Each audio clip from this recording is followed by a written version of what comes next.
Vertical Media proudly presents Stellar Shock.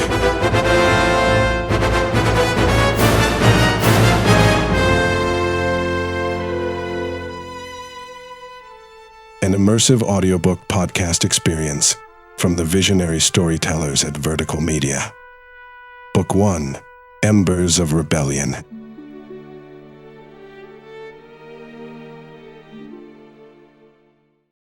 Chapter 3, Purl. Sir Sarrafin stepped out of his uncle's mud-walled house, the faint heaviness of his uncle's voice still pressing through his skull. The night grabbed him with its heat. It was sticky, close, and filled with the kind of light that brought out every line in a face. Torch poles stood hammered deep into the soft jungle mud, ropes of lanterns running from gutters and poles to branches and back again. The glass in each lantern shed yellow, muddled light. Wherever it hung, the shadows seemed to gather up tighter beneath the eaves. Sir looked right, letting his eyes drift past the slope of the Sarrafin plot, a slouching wood fence.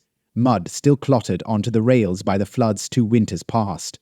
Beyond the fence shimmered the houses of Tuitoma, the colours of cloth banners slung between them like lines of drying laundry. Every family had hung up whatever they could: patched blankets, faded festival flags, scraps of dyed sheet. A row of jars was set down outside the Adile house, each with a little candle inside and paper shades that glowed white and orange. He walked forward.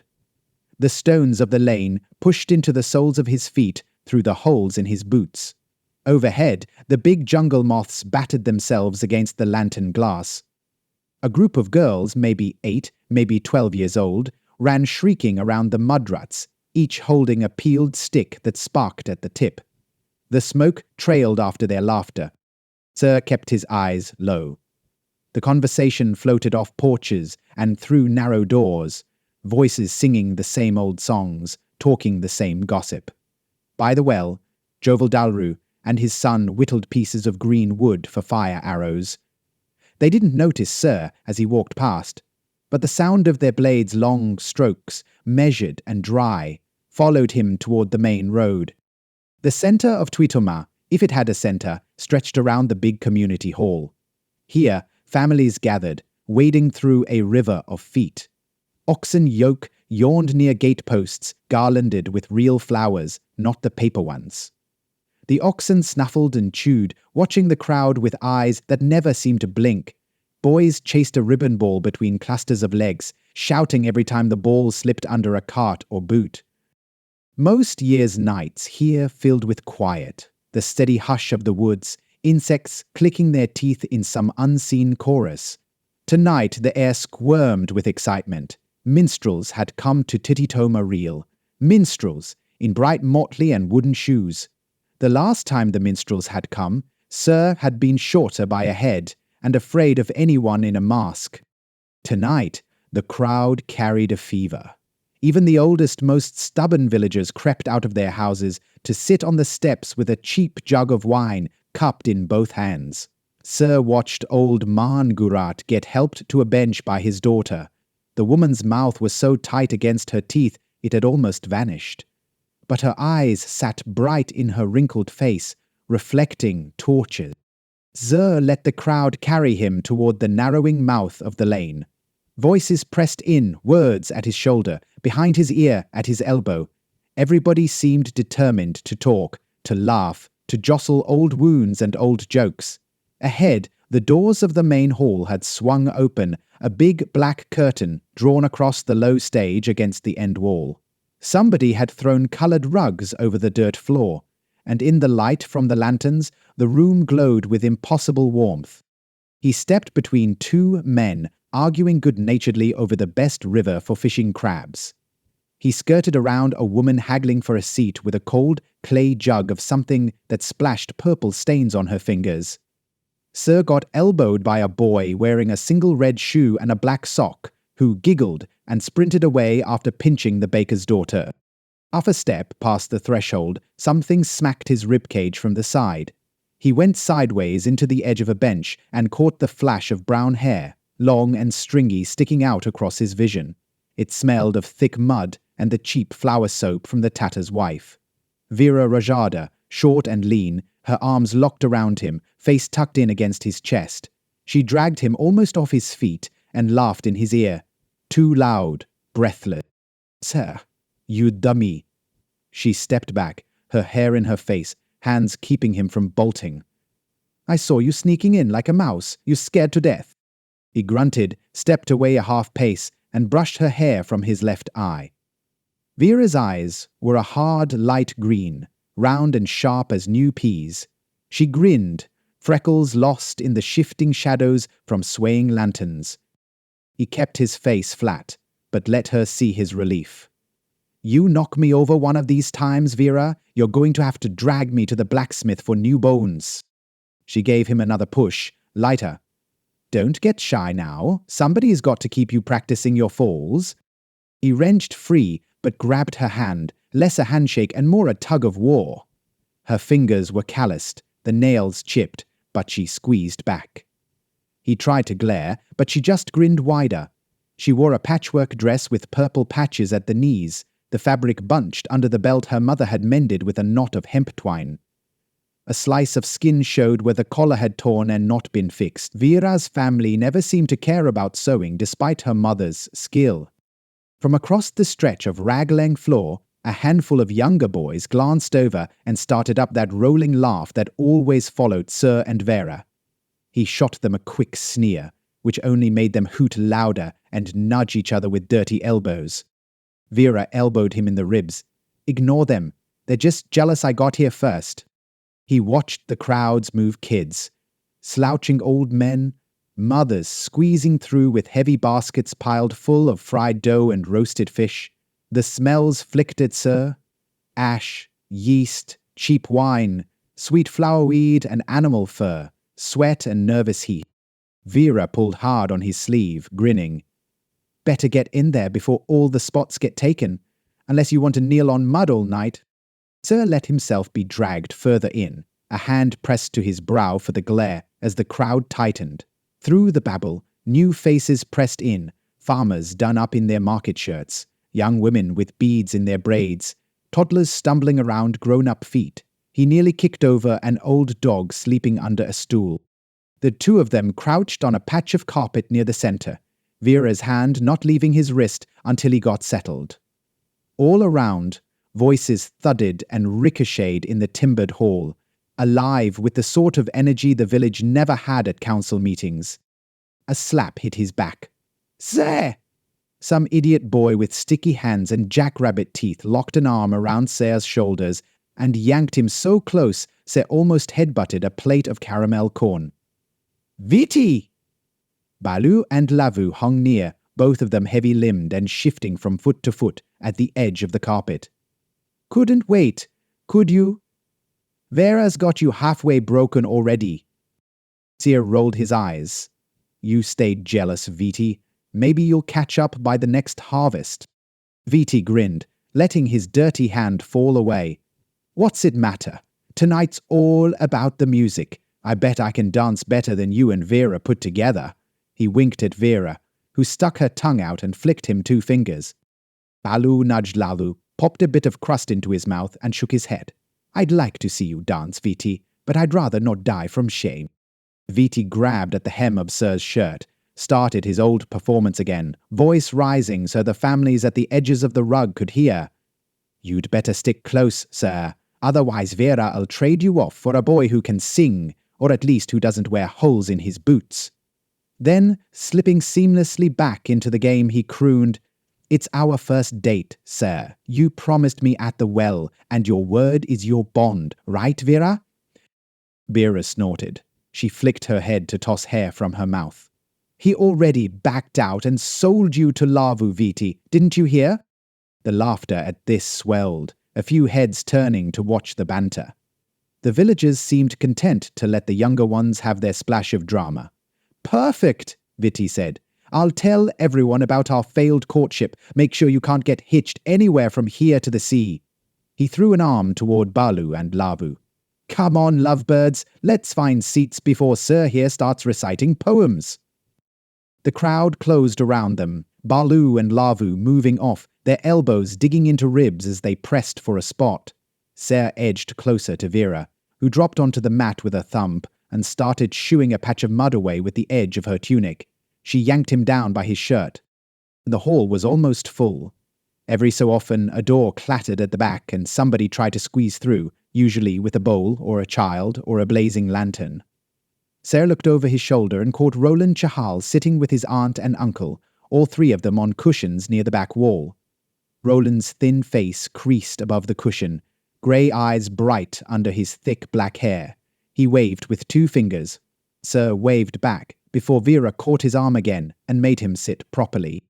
Old Benki Kegel tramped along the wall, snuffing candles, smoke unfurling from the wicks. Kegel barely paused, as though he'd done this 1,000 times, the crowd giving him his space out of respect or fear. He'd been blacksmith, surgeon, and grave digger in his long Tuitoman life. Now, he stubbed out a torch at Vera's right shoulder, sending a cloud of stink across their row. The hall went from bright to dim, torches vanishing until only the ones ringing the makeshift stage remained. A hush grew along the benches. Crickets in the grass beyond the windows seemed to pause. A beat. Then the black curtain twitched, shoes scraping on boards. A performer swept out. The applause welled up, instant and thick. Even those who would have pretended indifference clapped, as if afraid to stand out in the hush. The minstrel who came first wore an ivory mask, carved smooth, painted with a broad sweep of black across the eyes, and a single red feather stuck through a crack at the side. He wore layers of shirt in blue, a vest in green, 2 sashes red, a muddy bolt of brown across his chest, and a cape that trailed red behind him. The cape pulled toward the stage's edge whenever he moved, as if it wanted to leap into the crowd. He lifted his hands and every voice cut out. It stayed silent for a heartbeat, the way a village always does when something rare and strange is standing in its midst. Then the minstrel spoke, voice cutting through the hush. "Ladies and gentlemen, I am Cancions Amuse. Tonight we celebrate life, happiness, and destiny." Shouts and stamping rose from every part of the room. A girl at the side spilled half her bowl of noodles on a mat and didn't even look down. Cancion swung his arm for fresh silence, waited for it, then pointed his gloved hand at the stage. "Tonight we bring you the music and stories of strange lands, from the far corners of Navarra and the wildest hearts in Afiri." Someone shouted from the back, shaped half as a joke, "Stranger than Afrit?" Laughter rolled again, the kind that made teeth gleam in the dancing firelight. Cancion didn't blink, didn't flinch, didn't offer a nod. "We will share our songs with you, and you will share your voices. But all things begin with the ceremony, the origin of us." He took 3 striding steps along the front of the stage, light reflecting in painted eyes. The room tensed and shifted, getting ready. Ser remembered this well. The song and story passed from mouth to ear for as long as he'd had memory. Tonight it felt older, sourer in some part of himself. Cancion began, the words spilling out low and level, every phrase cutting the air as crisp as rain on roof tiles. That in the beginning there was the Creator, and there was darkness. The words rolled and the story built. Light, the 4 elements, the cool earth, the rivers, the trees, the split of fire into shape, and then into life. Ser had always liked the middle best, the pieces where things formed, where things changed. The people nearest the stage started to shift, glancing between the minstrel and each other, measuring the words against their own stories. When the first of the keepers' names rang out, Tandros Shugira, the Fireborn, stood and shoved their hands up. They roared until Kaggle banged the blacksmith's hammer against the stone slab, and the room fell quiet for the second name. The Waterborn howled even louder. Earth and wind came after, the crowd marking every line with a voice. Ser held quiet. He never cheered for any, no matter who called, though sometimes the urge hit. He watched Vera's hands as she clapped against her thighs at the waterlines. Her skin stung from it, but she kept clapping until her palms glowed. The finale of the tale came quick. The keeper of keepers, the seats of power, the placement of Lathia, and the black spire, all the formal markers of the world carved up and handed out. But the Creator's black spire awaits his return, Cancion finished, voice pitched just above a hush. Somewhere down the center, a voice screamed, "May the black spire stay empty." The crowd thundered back, repeating the call, and for half a minute it sounded as though Tuitoma would blow the roof off the hall with the bouncing echo. Cancion flung a hand upward, and fireworks slipped from between his shoes, squealing as they looped out into the low-hanging haze above their heads. Little pieces of silver burned blue before snuffing in the air. Vera's mouth dropped open, her hands trembling from clapping. She laughed, a rolling, warm sound that pulled Sir closer. She nudged him, and he tried to mirror her smile, though it felt off-kilter, toothy and nervous. Musicians boiled out from behind the curtain, 3, then 5, then a full dozen, each marked by a different mask: bulls, eagles, Medusa, mountain shapes, all painted in crude, thick shapes over bone-colored wood. They hoisted pipes and flutes, pounded tambourines, their layered robes swirling in streaks of blue, red, copper, and grey. Above it all, Cancion stalked, moving the way a big dog herds calves, a whistle here, a gesture there, enough to get the crowd on its feet. The music built. The first song looped through a round, where the crowd sang with the chorus, unsure and off-key, but defiant anyway. Sarah felt every bone jostle under Vera's grip as she yanked him up. They tumbled out onto the rug as the hall's circle opened, spinning him one way, then the other, Vera's 2 lanky limbs catching at his waist, her feet barely avoiding his toes as they crashed and reeled around the knot of dancers. Sarah's right knee cramped as always. The bone ached from breaking it last winter. Vera spun, belly laughing, as they came around and nearly toppled into one of the flautists. Couples rotated around them. Viti pushed through from the other direction, wearing a carved mask with a crack at the chin, grabbed Sarah under the arm, pulled him into a wild pinwheel, then back to Vera again. Sarah moved with the panic of someone who was built for digging rows, not dancing. A woman's skirt caught fire from a spark, and 3 men and a boy stamped it out before she even squeaked. The main hall spun rugs, slipping, feet pounding, children screeching on the edges with sugar and freedom. The minstrels ran through, 4, then 6, then more songs. Instruments swapped out between numbers, ragged voices pushing up through the dark. Every family had something to say, something to sing or shout. Some ran from the hall for more jugs or for clumps of cake, or to drag in another wild uncle from the mud. The heat climbed. Sweat pasted Sarah's shirt to his back. The dirt floor grew sticky, feet sliding and clutching at the soft spots where the rugs had bowled up. Colors blurred, faces red, arms brown, hair flinging sweat in arcs. Vera slipped her arm around Sarah's waist and pulled him into a slower turn, then kicked a stray dog out of their circle with her heel. The music grew stranger by the hour. The tunes slanting into foreign time, masks exchanging between musicians, voices blending into a heavy wash. By midnight, the smoke hung low and thick. The lamps guttered. Sweat dripped from chins onto collars, and wine ran across the floor in seep lines. Benki Kegel sat on a bench by the wall, his hands slack in his lap, mouth pressed into a pinched frown. Next to him, Man Gurat slumped sideways, snoring onto her neighbor's shoulder, mug tipped against the wood. Couples lay tangled at the edges of the rugs, some staring at the haze, some face down, insensible. The younger kids dozed on piles of old coats. No one went home. Sir hunched near the foot of the stage, the heat of bodies pressed in, and the stink coming up from feet, spilled food, and the tar of cheap lamps rolled together. He breathed through his mouth.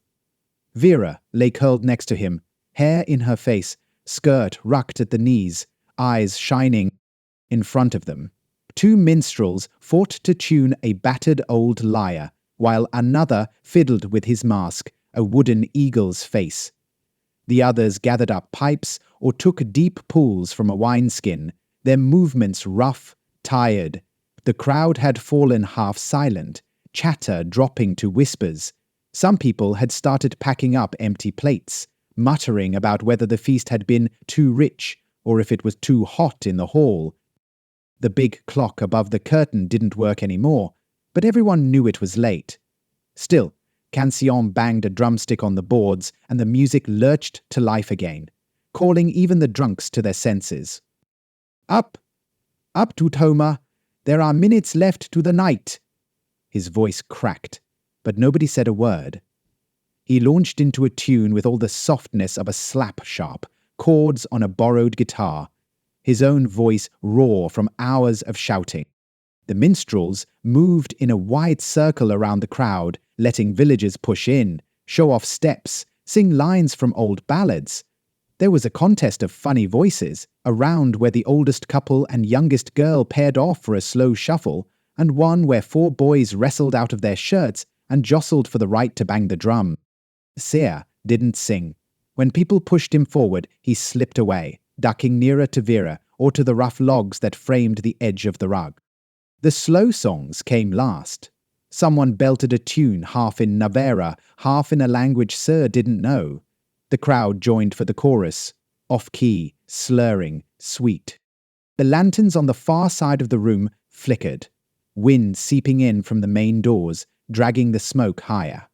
When Cancion called for the closing song, people roused themselves again, some swaying, some stumbling upright, some sitting straighter where they'd gone boneless against their neighbour. Vera turned, poked Sarrafin hard in the ribs. You go. It's yours tonight. He blinked. She dug in again. Go. Everyone wants it. And you know the words better. A ripple passed through the crowd as Cancion picked it up. A song for us. Tuitoma give us voices to remember you by. He fixed Sir with a look from behind the mask. All painted wood, no eyes, just red and black and white. Then Vera started shouting. Sarrafin, let him... Voices picked it up like a cough spreading in a field. Sarrafin. He let himself get shoved along. Vera's hands on his back, Viti to one side grinning and whooping, several of the girls jeering good-naturedly. Don't chicken out. Sing, farm boy, show us how it's done. The minstrels caught him by the elbows and yanked him up onto the low planks. Standing above the crowd, the bodies churning and packed beneath, the light glaring in his eyes, he could barely think. His uncle's shape moved at the exit, head bowed, face locked in shadow. He dragged one hand through his matted hair. His heart thudded so wildly it hurt. The drums behind him ticked a slow beat. He shut his eyes a second, opened them. Cancion, in the bull mask, loomed over him. Sing, sir. The mask didn't move. No comfort, no warmth. He nodded, shuffled a fraction to one side, then coughed. The sound echoed bright and hollow in the thick dark. The first line came rough. Mother, may I weep for you? She wished me fast asleep in true. The darkness comes to shepherd me, to pay your final due. The verse closed. For a heartbeat, nothing. Then the crowd clapped. Not loud, nothing like before. The minstrels' faces turned quiet and respectful. Cancion raised his arms, but he seemed smaller now, bent in on himself. Chorus grew behind Sarrafin.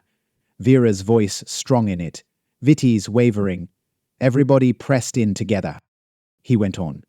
In the midnight lasting hour, stars twinkling glanced in dower. I slept under stars for free, that quickly turned to showers. Each word sharpened. The villagers kept the tune alive, their voices climbing over each other. Outside, the wind in the palms pressed against the thin wood, shadows sliding along the floorboards. Ser lost track of whether he was leading or if the crowd was dragging him along. It no longer mattered. We turned it to 11. In death, there ain't no hurry. He sang until his throat ached. The crowd shaped the sound, carried it.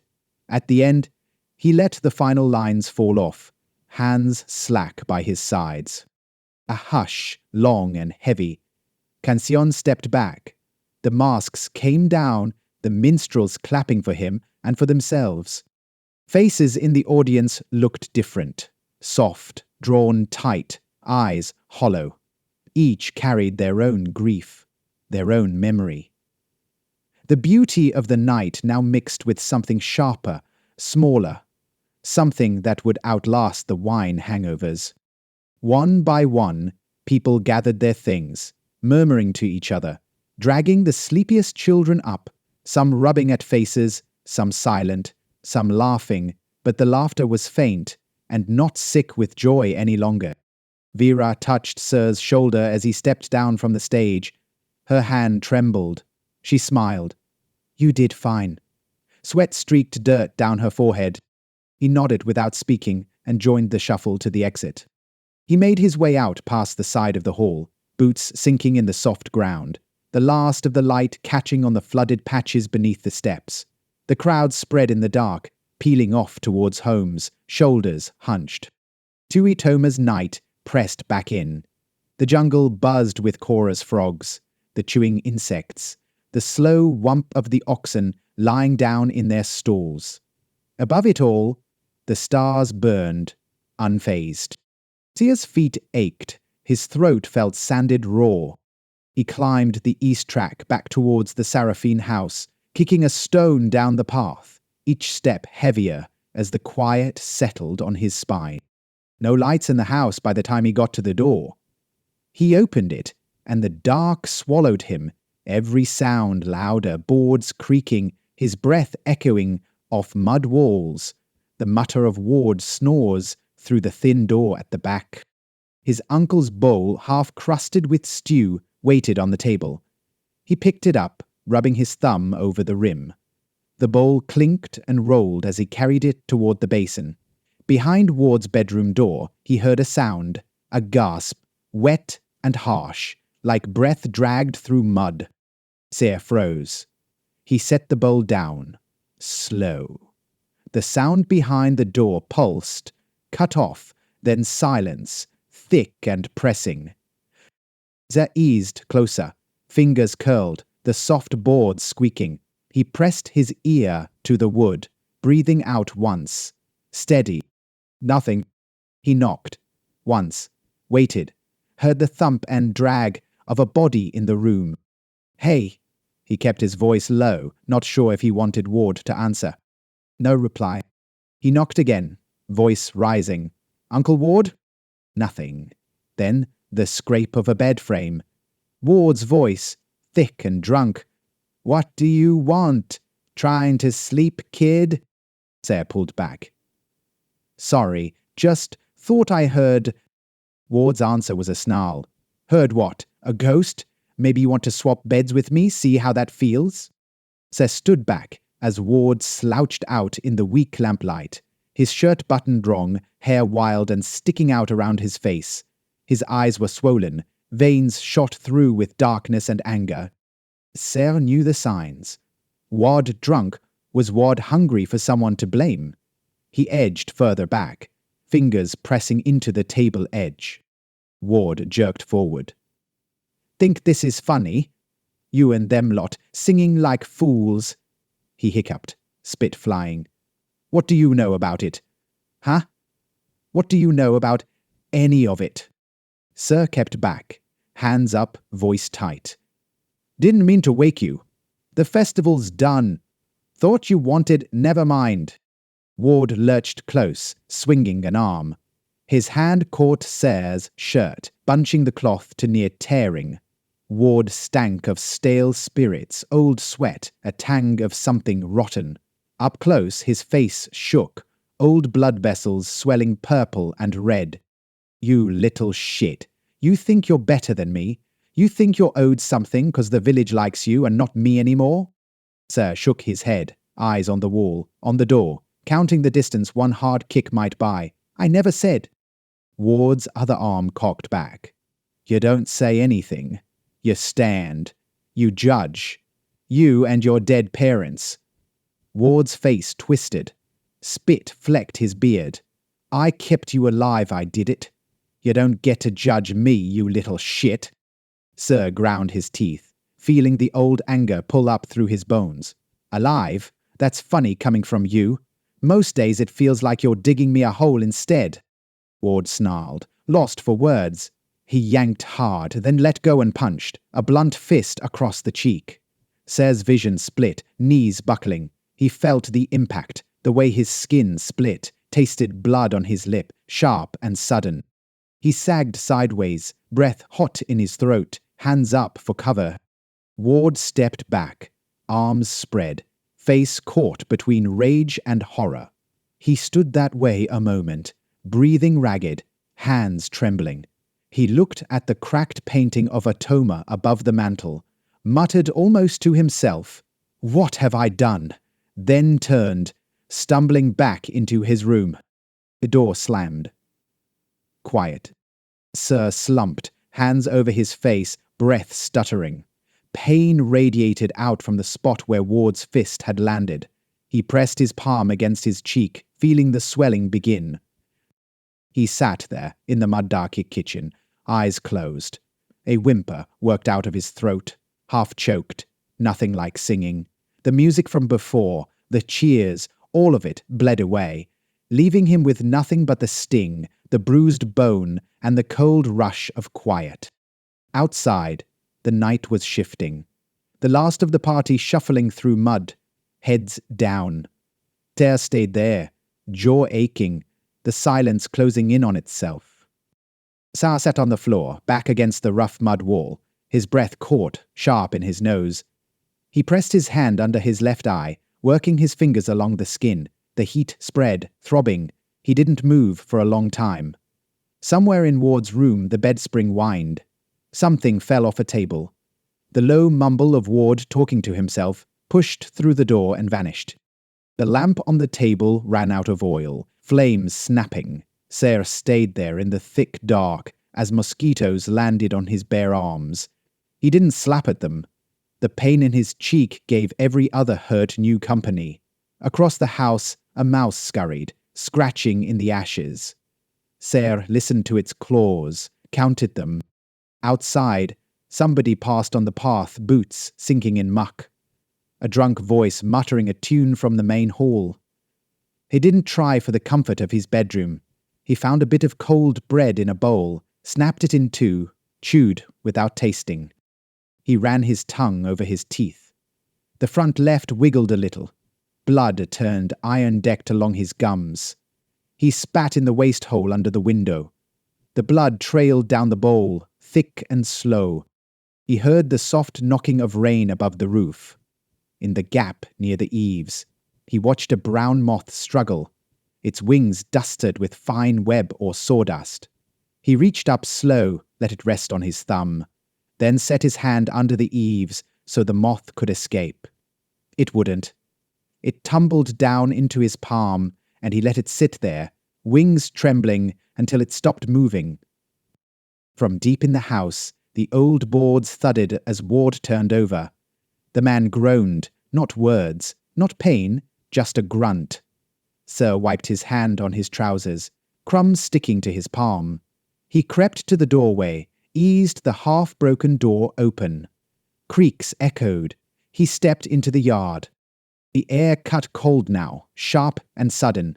No breath of music. The torch at the end of the line still burned, a halo of bugs spinning around its rim. Someone had left their sandals under the Sarrafin fence. Sayre nudged one aside with his toe, sat on the bottom rail. Light from neighboring houses flickered until a woman came out and doused the lanterns, plunging that side of the road into full dark. He pressed his face against the top of the fence, wood damp against his skin. The pulse in his jaw matched the ache in his temple. Somewhere, deep in the village, a dog bayed a long, broken note. Sarah looked up as rain started in earnest. The roof of the hall made a good drum for it. The whole place sounded different. Alive, maybe, or wounded. Water ran off the eaves, hissed into the dirt, carved new channels for the next flood. He didn't think of his uncle, he didn't think of the crowd, of singing, or even of Vera. He looked past the trees. On the far edge of the light, shadows moved thin, twitching, animal shapes. He forced a slow breath, traced one bruise with his index finger. Rain mixed with his sweat, tucked the bruises colder, meaner, against his face and barefoot knees. Inside, Ward barked out a wordless argument, turned something over, fell still again. Sarah sat at the fence for a long time, until the rain colder. He flexed his jaw, checked his teeth again. The dog quieted. The last of the hall's lamps went out. He stood, joints stiff and unwilling. The mud sucked at him with every step. He reached the house, dragged the door closed, and made straight for his bed. The straw mat pressed its old bugs into his ribs, but he felt nothing. The ache along his face kept him anchored in small things. He didn't sleep. When he closed his eyes, the sound of Ward's voice swirled, venom mixing with memory. He listened to the rain. When he swallowed, pain shot down his jaw. He lay awake, tracing leaks on the ceiling as water crept in, and waited for light. The morning didn't come so much as seep. Cloud cover held back the sun, making the mud in the yard shine like bruised metal. Sarah rose before Ward's cough echoed from the back room. He spat another string of blood, wiped his mouth on the only clean patch of sleeve left. He slipped outside, careful as peeling old bark from a log. Cold air bit through his shirt. Pigs had already started rooting near the cook fire pit. 2 of the neighbors' hens scrambled for insects on the edge of their lot. No one else moved. The festival's debris littered the road, strips of soggy bunting, broken crockery, a bent pot left in the weeds. Freshen. Sarah filled a pot at the well, the wet rope thinning and thickening in his grip as he drew. Roland Chihal spotted him and ambled over, shoulders hunched. Roland's tongue pushed at a cracked tooth, voice low. "Rough night, sir."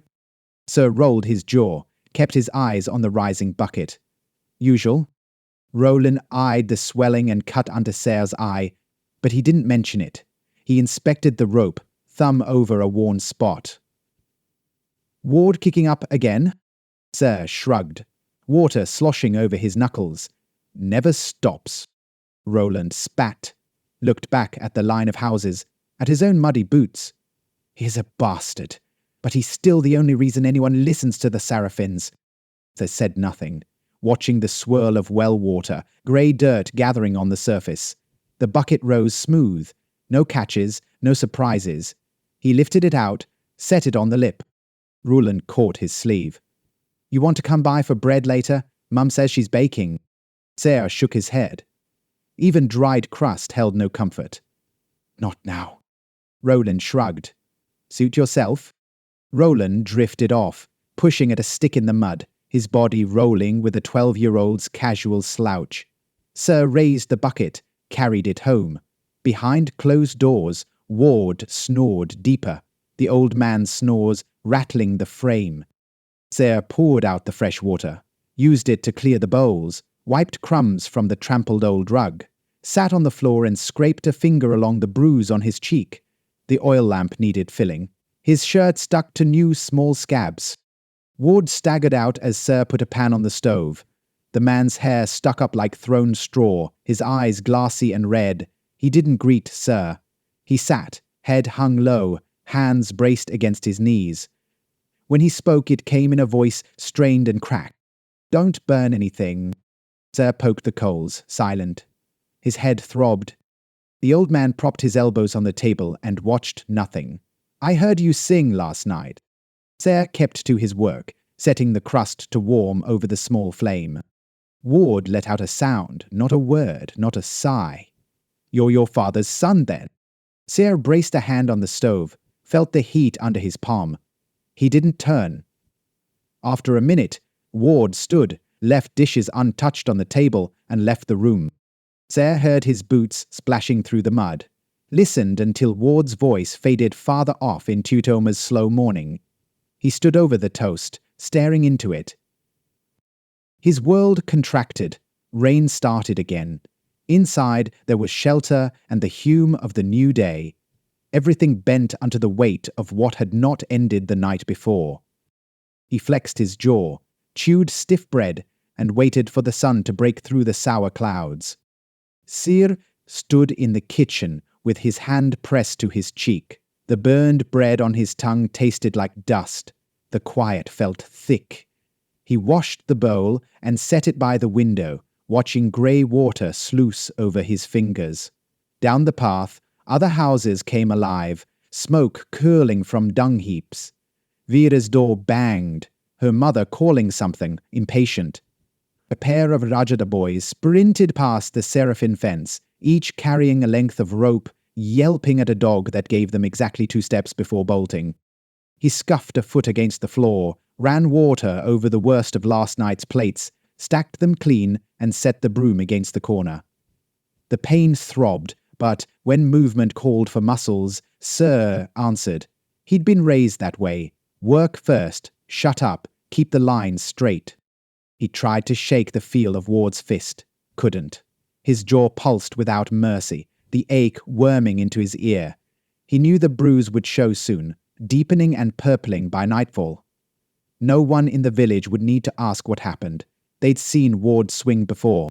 The morning pressed on with no sign of relief, damp fields sagging with last night's storm.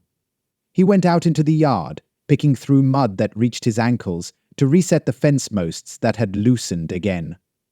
Each stake needed pounding. He fetched the mallet from under the sagging step and got to work. Sweat came up under his collar, even in the morning chill. He noticed every chipped nail, every tooth mark from oxen, each groove chewed by rain and wire. 2 posts leaned too far. He pulled them up straight, packed mud in with his boot, hammered until it stuck. His hands turned brown and clogged. He wiped them on the back of his pants and checked the row again. By the next plot, old Tavlane Adile crouched with her arms in a basket, tossing out seed for the ground birds. She looked at Sir, nodded once, and then not at all. Her white hair trailed out from a cap, stringy and thin.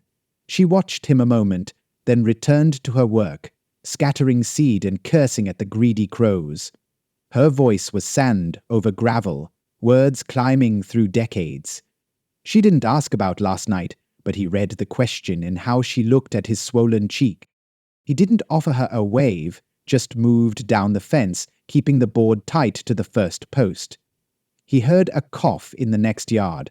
Balu's father, splitting kindling, flinging it into a basket next to a crooked door. Every corner of Tuitoma felt slower today, as if the whole place waited for a new blow. By mid-morning, he finished the row. He leaned against the last stake to check his work. The mud sucked him down. He felt sweat run along his shirt, cold where the breeze snagged him. In the lane, Vera hopped from dry patch to dry patch, holding a bucket in each hand, water slopping.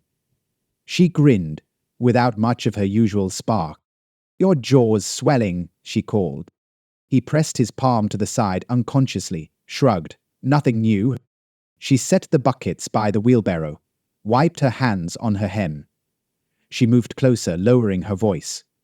"You want me to see what Ma's got for ointment?" He tipped his head. "Not worth it." She studied his face, lips pressed tight. "Might help." From the Rajata door, Vera's mother shouted her name. Vera jerked, called back. "Coming." She turned, stepped towards Sir, then hesitated. Her voice dropped lower. "Was it Ward again?" He answered, without looking at her. "Yeah." Vera sighed. She crouched, dug her thumb into the mud, sketching nothing. "You want to come by tonight? After supper?" He shrugged. "Maybe. Uncle's headed to the council later, I think." She nodded, gathering her buckets. "If he's not there, come around. I'll save you a heel." He watched her leave, the line of her back carrying the day's whole weight. She'd been cheery before, everyone said it. Now she only grinned when she meant it. Not the careless, running, smiling girl of winters earlier. Maybe everyone had changed. Maybe last night only proved it. He bent to the fence. Old Tavlen was gone, her birds pecking over the rough patch of ground. The sun tried to punch through the clouds, failed, and left the yard sullen. He scraped mud from his boots and headed for the fields. Back bent, arms moving the hoe in careful lines, he let himself forget music, forget Ward, forget Vera's careful half-smiles. Dirt, root, the drag of weight over each planted row, all of that made a better song than anything that still rang in his aching skull. Words spread fast in Tuitoma. By noon, Baloo found him at the edge of the cassava plots, face pink from running, hair plastered. Baloo called from the rut. "Sir, there's something at the hall they're setting up again. Minstrels are still here." Ter stood, his muscles twinged from a morning's work. "What for?" Baloo hopped the trench, beamed. "Told the elders they'd do stories for the kids 'cause the rain kept everybody up. Come on, you coming?" Ser wiped his brow, considered the field. If Ward would look for him, let him. Ser swung his hoe into the dirt, brushed past Baloo. "Yeah, I'm coming." They took the back lane, mud to the calves, ignoring the stones that shifted underfoot. The whole way, Baloo rattled story after story. Minstrels who juggled hot coals one year, eaten a live frog another, told a tale sharp enough the guards from a Fearit's patrol nearly sent them packing. Ser let him chatter, the words running, peeling the day open just a little. Inside the hall, the place felt smaller, air dense with smoke from last fires. The minstrels hadn't changed, still in their colours, still with faded paint lines along their jaws and fingers. Today, masks hung backwards over their shoulders, revealing faces lined and sun-worn, eyes sharp from years of travel. One of the younger ones, a boy with dark braids and a lopsided jaw, played a pipe while the others arranged chairs in a ring. Children packed the front, legs tangled, giggling, pulling threads from their sleeves. Couple of old women sat with knitting, a half-circle behind the smallest kids. Baloo shouted for Lavu, who was already on his knees by the first row, passing out honey cakes. Ser sat to one side, knees to his chest. Someone called for a story about the firekeeper. Cancion obliged, voice low, gestures painted in wide swipes. He spun them tales of Candros the bull, how fire split the night, how stripes of light could run from a sword to the sea. He handed off the story to another, a woman with sky-blue ribbons in her hair. She limped as she worked the circle, her voice rising, catching the kids' attention. Her tale was of the Black Spire, retold as a warning. "If you cut corners," she whispered, "the spire takes note. If you tell two lies, it listens, and every time you hide your face, it marks your name in the dust up on high." Children leaned forward, silent except for the oldest, who made faces behind the minstrel's back. The tales rolled through the hour, tricks, riddles, small lessons sunk under jokes. Roland's sister piped up. "Tell the one about the tree with 100 doors." Cancion obliged, standing to mime climbing and falling and cursing in 10 voices. Seer let the words wash by, tracing the old groove in the wall behind him. Each new voice, every cheer, every peal of laughter from the children lifted some of the pain edging his mind. An old man next to him, cane propped against his knee, leaned over during one pause. "Best show in years, eh? Even with the world gone to mud." Ser looked at him, nodded. The man's chin was yellowed with tobacco. His shirt bore 9 patches of differing cloth. He grinned, flashing 2 broken teeth, and earned sly smile back. Stories folded one into the next. The crowd shifted, grown-ups carrying the smaller kids, girls braiding each other's hair, boys nudging elbows to get closer to the cake. The music drifted into hums and half-tunes, nobody needing a full song, only the slow press of human voices. One by one, as the clouds broke into steam, the hall emptied back into the slow swirl of village day. Ser lingered. The minstrels, faces tired and plain again, cleaned up, careful as fishermen preparing nets. Kengxion, mask now tucked into a satchel, caught Ser's eyes and nodded once. "You sing good for your folk," the minstrel said. His voice was quiet, scratchy, better than most. Ser shrugged. It was just a song. Kengxion slung the bag over one shoulder. "There's no such thing."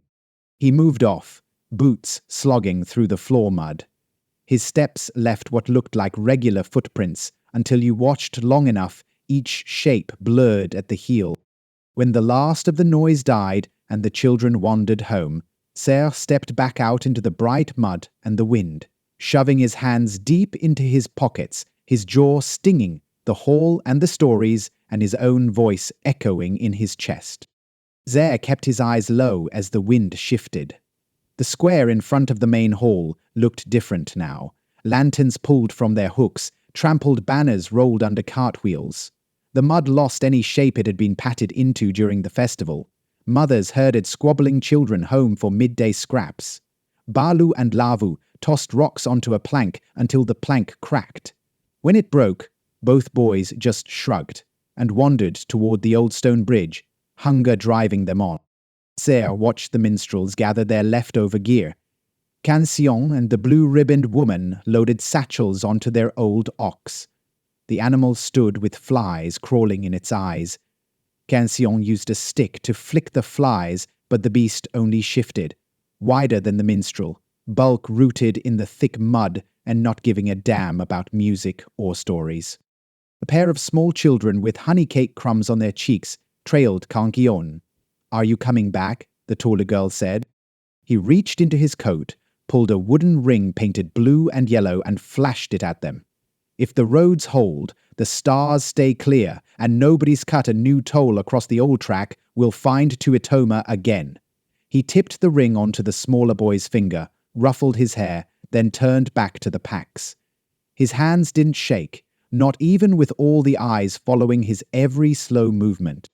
The shortest minstrel, dark-skinned and gap-toothed, came out of the hall carrying a cracked drum.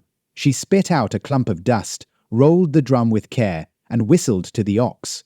A bell around the animal's neck clanged once, flat and ugly. Vera, who'd been standing off to the side, ran fingers through her hair and drifted towards Sarah. She stopped just out of reach. "Bet they'll never come this deep again." Sarah shrugged. He eyed the ox. "Depends. Maybe next time, stories change the way folks listen, too." Vera rubbed mud off her knuckles. She looked tired in a stubborn way, same as most folks did after a night of no real sleep. "You want to come to the fields?" She didn't say to get away from Ward, but she didn't need to. Sia nodded.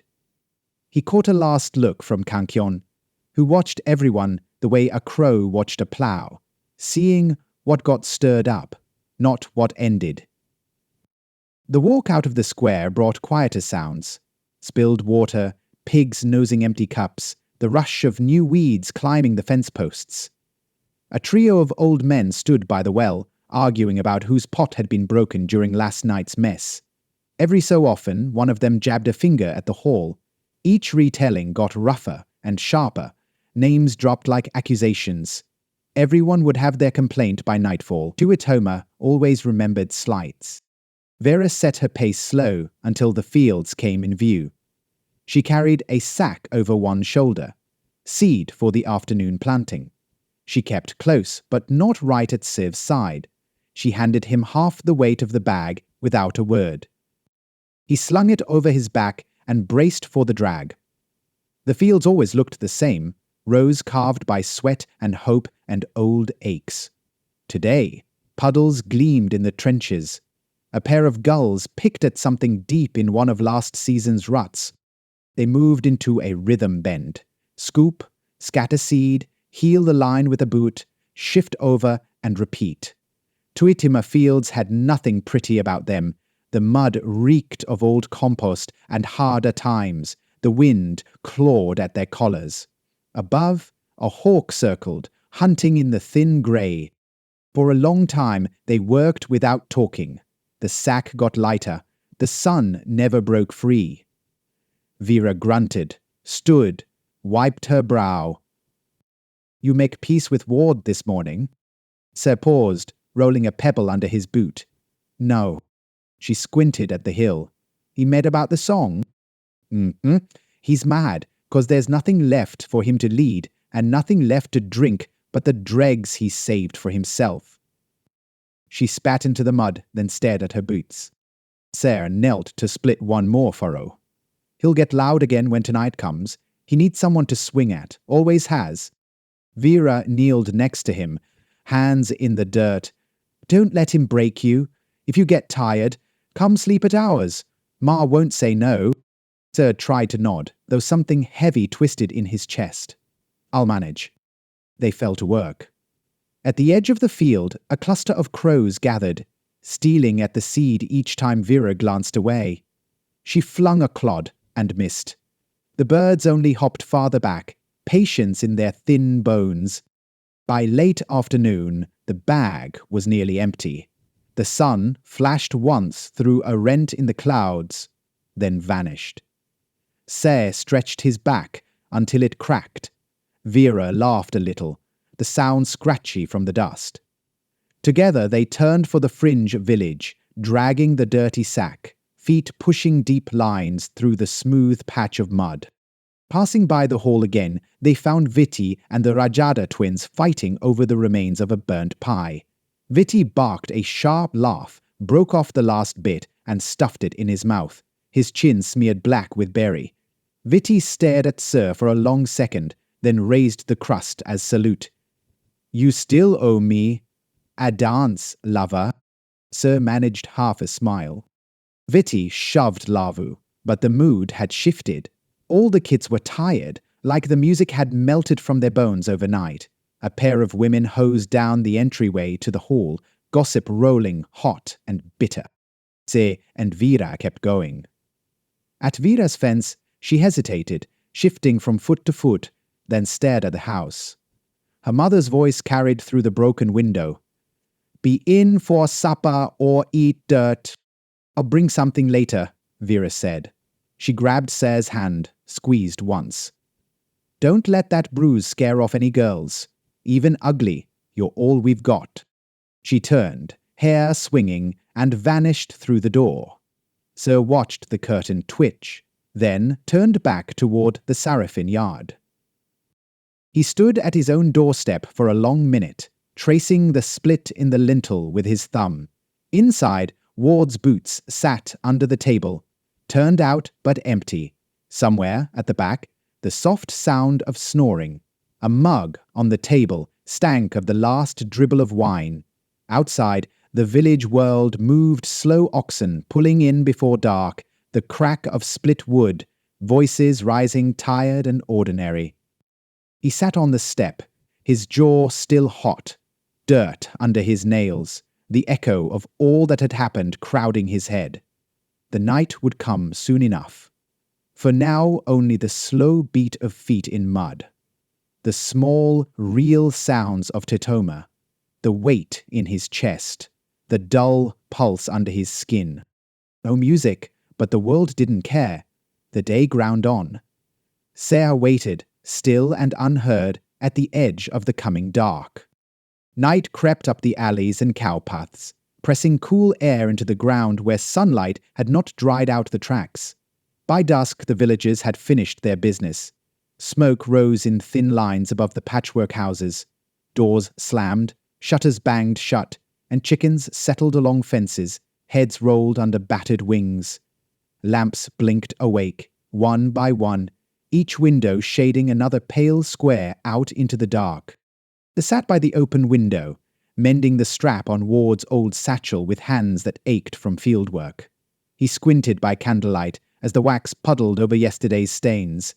The pane rattled in the freshening wind.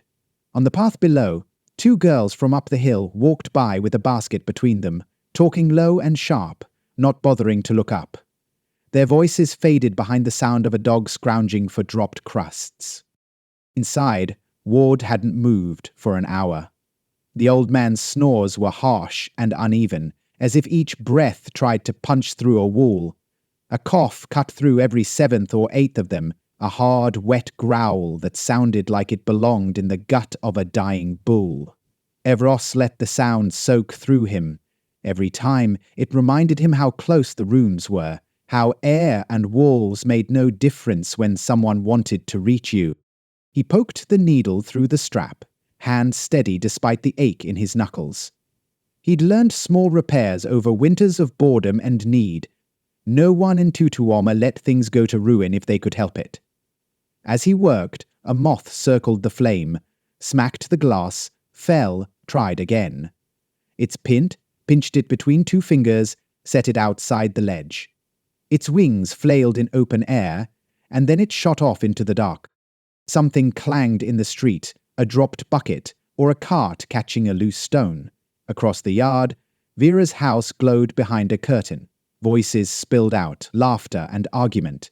The Rajada boys yipped in the space between childhood and sleep, their father's steady baritone answering them. A knock came at the door. Sir stilled, waiting. The knock came again, firmer this time. 3 times. Pause. Then another. He pulled the door open. Vera stood on the steps, wind-burned, hair tucked under a faded scarf. She carried a crock covered with a dirty cloth, steam twisting through the cracks. She held it up, not smiling, not quite. Told you I'd bring something. Don't get used to it. Sarah stepped aside. She entered, scanned the room, found no sign of Ward, and let out a slow breath. She dropped the crock on the table. The broth inside leaned heavy on the nose. Pepper, bone, something green and old. She set out 2 bowls, filled them to the black line. She eyed the bruise leaking purple above Sarah's beard. Is he out? Sarah shrugged. Had half a bottle before sunset. He won't be up. Vera grunted. We get half an hour, then. Maybe longer if the cough keeps him. They ate in silence, the soup thick. Every scrape of spoon on crock echoed as if in a cave. Vera kept working her jaw, as if words gathered and died on her tongue. When she finished the bowl, she set it down, wiped her mouth, met Sarah's eyes. You did right last night, she said. No one else could have sung that one. Even Ma said so, and she hates anything sad. Sir blinked. He felt the praise, like sand in his shoe, noticeable, not exactly comfortable. He wanted to say something about how nothing felt right, but the words slipped away. Vera squared her shoulders, bracing against the table. You mean it about coming over? If things get worse? Zer looked past her, out into the dark, where the fence leaned into its own shadow. If they get worse, I'll come. But for now, I'll stay. Vera pushed up from the table, set her dishes in the washpan, returned to the door. We've got room. Don't wait for it to get worse, sir. He nodded, but said nothing. She let the door rest against its frame for a moment, her hand white on the wood. You leave the window cracked tonight, she said. If you need out, I'll hear. He watched her disappear into the mass of shadow at the end of the yard, head turned back once as a gust threatened to take her scarf. Sir shut the door, set the crock aside, and blew out the candle. The bedspring whined as Ward shifted and coughed, then went quiet. Sir found the mat, stretched out slow, one arm flung across his chest. He listened to the fire's last hiss in the corner until the walls blurred, the ache in his jaw blending with the heaviness in his limbs. Somewhere deep in the house, a floorboard popped, settling or shifting in the cold. The rest of Tuitoma wound down with him. One by one, lamps guttered. Songbirds along the edge of the jungle called out, then hushed. Wind creaked the fence and teased at the thatch. Zer waited for sleep, counting the breath between Ward's snores, measuring the long quiet that filled the space between each cough, hands curled around the hope that morning wouldn't bring worse. Burst light crept through the cracks. Dogs barked at things unseen, roosters called, their cries ragged and pale. Families moved behind shuttered windows, pots clanging, fires catching for the day's meal. Ser rose stiff, tongue thick, jaw throbbing. He set aside the old blanket and dug his boots from the edge of the bed. He worked them on, silent. In the dim light, everything showed itself as grey. The walls, the rug, his own face in the bowl of water by the door. Ward hadn't come out yet. The old man's door sat ajar, the snores gone faint. Sir didn't check. He pulled on his coat, found the hoe by the door, and stepped into the new day. The village looked the same as any other after a hard night. Soot streaked a row of houses by the well someone's lantern must have tipped after midnight. A cluster of women picked over the refuse, shouting at the small children to keep away from the sharp bits. Roland's father stood out on his lintel, darning a hole in his shirt with care, and cursing whoever had spilled ale on his pile of kindling. By the well, 2 farmers haggled. Sir caught snatches as he passed.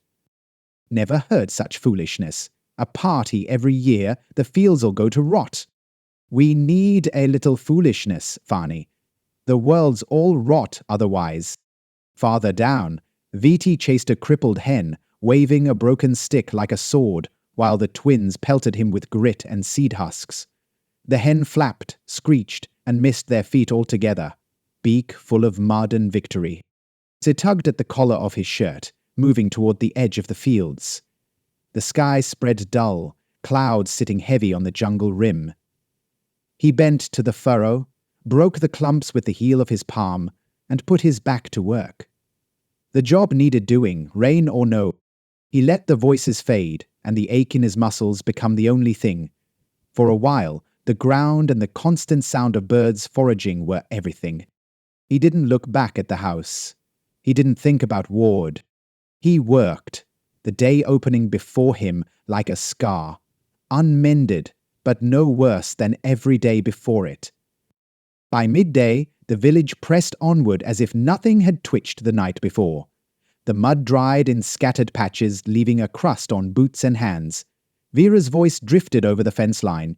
She argued with her older brother about a rake that someone had nicked, her words short and biting. Behind her, the Rajada goat shrieked every time she raised her voice. A cockerel nearby crowed at the sun and got chased by a little girl, until both tripped into a puddle, legs flying. From down the lane, Roland trudged, carrying a length of rope. He'd wrapped it around his shoulder to look like a squire, and kept one eye peeled for anyone who might test him on it. He saw Sir, lifted a chin by way of greeting. The two didn't need much.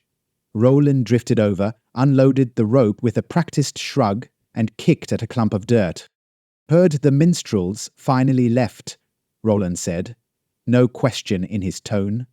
He watched a group of women scrubbing tablecloths at the well, the colour slowly working out of rough thread. Left this morning, gone slow, Sir answered. He raked a line with his hoe, took half the cake Balu's mother owed us. The boys shared half a grin. It was enough. Ward appeared around the corner, moving like his boots pinched him. He carried himself braced for an audience, but no one stopped working to notice. He wiped his nose on his sleeve, squinted into the sun, and plodded toward the hall. He didn't look at Sir once. The outline of the old man's shoulder jutted softer than last night, less certain. Roland watched the old man limp off, then turned sharp. "You eating with Vera's lot tonight?" he asked. Zer drove the hoe deep, chopped at a stubborn root. "Depends on the weather." Roland caught the meaning, nodded. "If your uncle gets to yelling again, I'll tell my ma you're helping me mend the fence." Sir raised an eyebrow. "You ever mend a fence in your life?" Roland shrugged. Never had a reason. Then he set off, whistling sharp once through his teeth, swinging the rope so the loose end flicked above his head. Far behind, Balu and Lavu ran after Viti, each shouting that he'd stolen the string bag of crab apples. The three darted between huts, Viti shrieking like a bird as the twins dove for his heels. Vera lost himself in the fields, pulling weeds that threatened to outgrow the yams. The sun pressed, the mud quickened flies. Every so often he straightened to check the house, watchful, though he knew Ward would not stumble back before the usual hour. Somewhere on the path, Vera's laughter rang as she finally got the better of her brother. He shouted in protest, and she snapped back, voice only half playful. Sir's hands darkened with earth. He straightened, only to tip his hat against the glare. Each furrow took shape by force of habit, boots flattening the ridge, the day moving by in repetitive comfort. The sky stayed stubbornly grey, the air thick with sap from the jungle shade, and the village settled into a rhythm that made sense only if you counted it by calluses and breath. When he finally broke from the furrows, Vera was already waiting in the lane, basket slung from one arm. She bounced her shoulders, chin forward, shoes caked with clay. Her eyes traced his jaw, but she didn't mention what she saw. The swelling still there, darkened, but no longer fresh. "Ma says dinner's west and welcome," she said, quiet. Sir set the hoe against the fence, brushed off his palms. "Ward's not due back yet. Might as well." They walked in step. Everyone they passed offered a nod, a tip of hat, a slanted word. One old woman asked after his uncle. Sir just shrugged, and Vera moved them on, quick. Inside the Rajada home, heat gathered in the rafters. Vera's mother kneaded dough with fists thick as fence posts. She looked up as they ducked through the door and pointed a chin at the sink. "Clean up or starve. Table's not for animals." Sir scrubbed at his nails, while Vera washed onions in a battered tin. Her mother sliced one, sniffed, and flicked a slice onto the board in front of Sir. "Eat," she said, "or you'll never fill out." Vera's father limped in, shirt damp at the collar, eyes shifty but kind.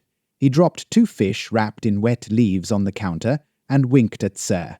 "You bring appetite, you earn seconds." They ate at the narrow table, knees banging, shoulders close. The food was rough-boiled greens, black crust bread, fish pulled apart with hands, but Sir knew no better meal.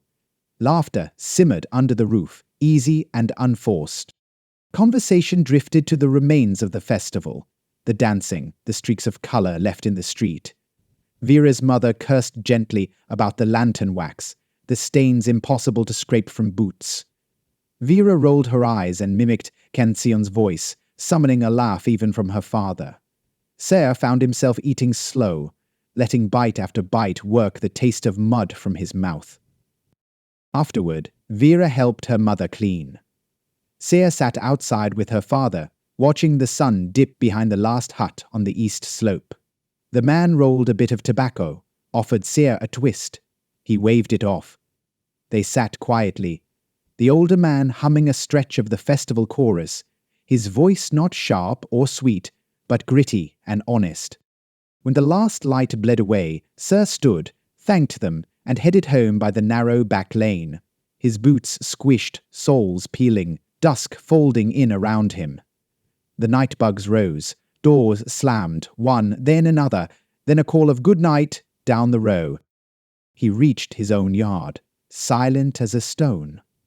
Ward was inside, boots tangled by the threshold, old man's voice grumbling. Sir ducked past, washing his hands, then stretched on his mat and listened to the cicadas. When Ward finally fell still in the far room, Sir pressed the heel of his palm to his jaw, feeling old bruises and the stubborn rhythm of new ones building under his skin. The dark wrapped the house. Sir kept still, breathing with the house, feeling the empty space growing around each sore spot in his chest. Tuitoma snipped. Somewhere, an ox snorted in a dream. Far off, the jungle hissed, river mist winding through roots and leaving footprints no one in the village would ever see. Sir waited for morning, heavy-eyed, feeling the day's aches settle, for once not worrying if he'd wake to a new kind of pain. Sir woke before the dawn bell. The house ached with cold. He shifted out from under the mat, working his jaw, listening for any other movement in the dark. Ward's door stayed shut. No snoring, no coughing, only a hollow silence that made Sir's skin prickle just the same. He stood in the yard, boots sinking, daybreak creeping over the trees. Light found the mud and made everything glow bronze and black. Mist hung thick above the fields. Old Lenadile stepped to her coop, swinging a bucket. She glanced at Sierra, didn't speak, hunkered over. The shapes of hens shoving at her feet. Sierra unlashed the pen and brought the pigs their slop, thick and cold. Steam billowed where it hit the trough. The boar snorted once, stub-faced and mean, but didn't bite. The rest of the animals crowded in, their backs rippling with the growl of hunger. Bits of last night's music ran through Sir's head, bits of pain twisted through his cheekbone. The field waited, duckweed bursts in every trench. He eyed the row where birds had picked the new seeds. A pair of crows skulked at the edge, wary, watching. He waded in and started again, hoe in hand, the same small work, driving out weeds, rooting the bad before it took hold. The rhythm steadied his chest, gave him a clean thing to press at, louder than memory, harder than bruises. As the sun climbed, voices started breaking over the village. Roland jogged past with the twins in pursuit. One had a wooden sword, the other a bundle of nettle clippings. Viti waved from a wheelbarrow, pushed by his father, legs sticking up at odd angles, mouth running. Ser kept to his work, furrow, drop seed, pack mud, until sweat spotted his brow and his hands went gritty. By mid-morning, Vera came by, boots heavy with mud, hands holding a scrap of bread and a lump of cheese. She crouched at the end of the row, tore a bite, handed what was left to Sir. "You been out since first light?" He nodded, crumbs catching in his teeth. She peered at his face, then looked away, jaw working as if she might say more. "Mam's baking today. I told her if you didn't come by, you'd turn to rutabaga, get stuck in the next storm." He shrugged. "Maybe I already am." She snorted. They worked 2 furrows side by side. When she found a fat root worm, she tossed it into the weeds on the path, wiped her hand clean on her hem. Vera slumped onto the fence rail, eyeing the yard. "You ever think of leaving?" she asked, just loud enough for him to hear over the rustle of the breeze. Mr. jammed his boot into the earth. "Leave for what? Fields are as good here as any. Everywhere else folks are at war or starving, or both." She squinted into the distance, where the jungle pressed close and the first shapes of the hills cut against the haze. "The minstrels see a new village every week. Bet they don't remember half the names, but they remember the roads." "I'd want that. Some days something different."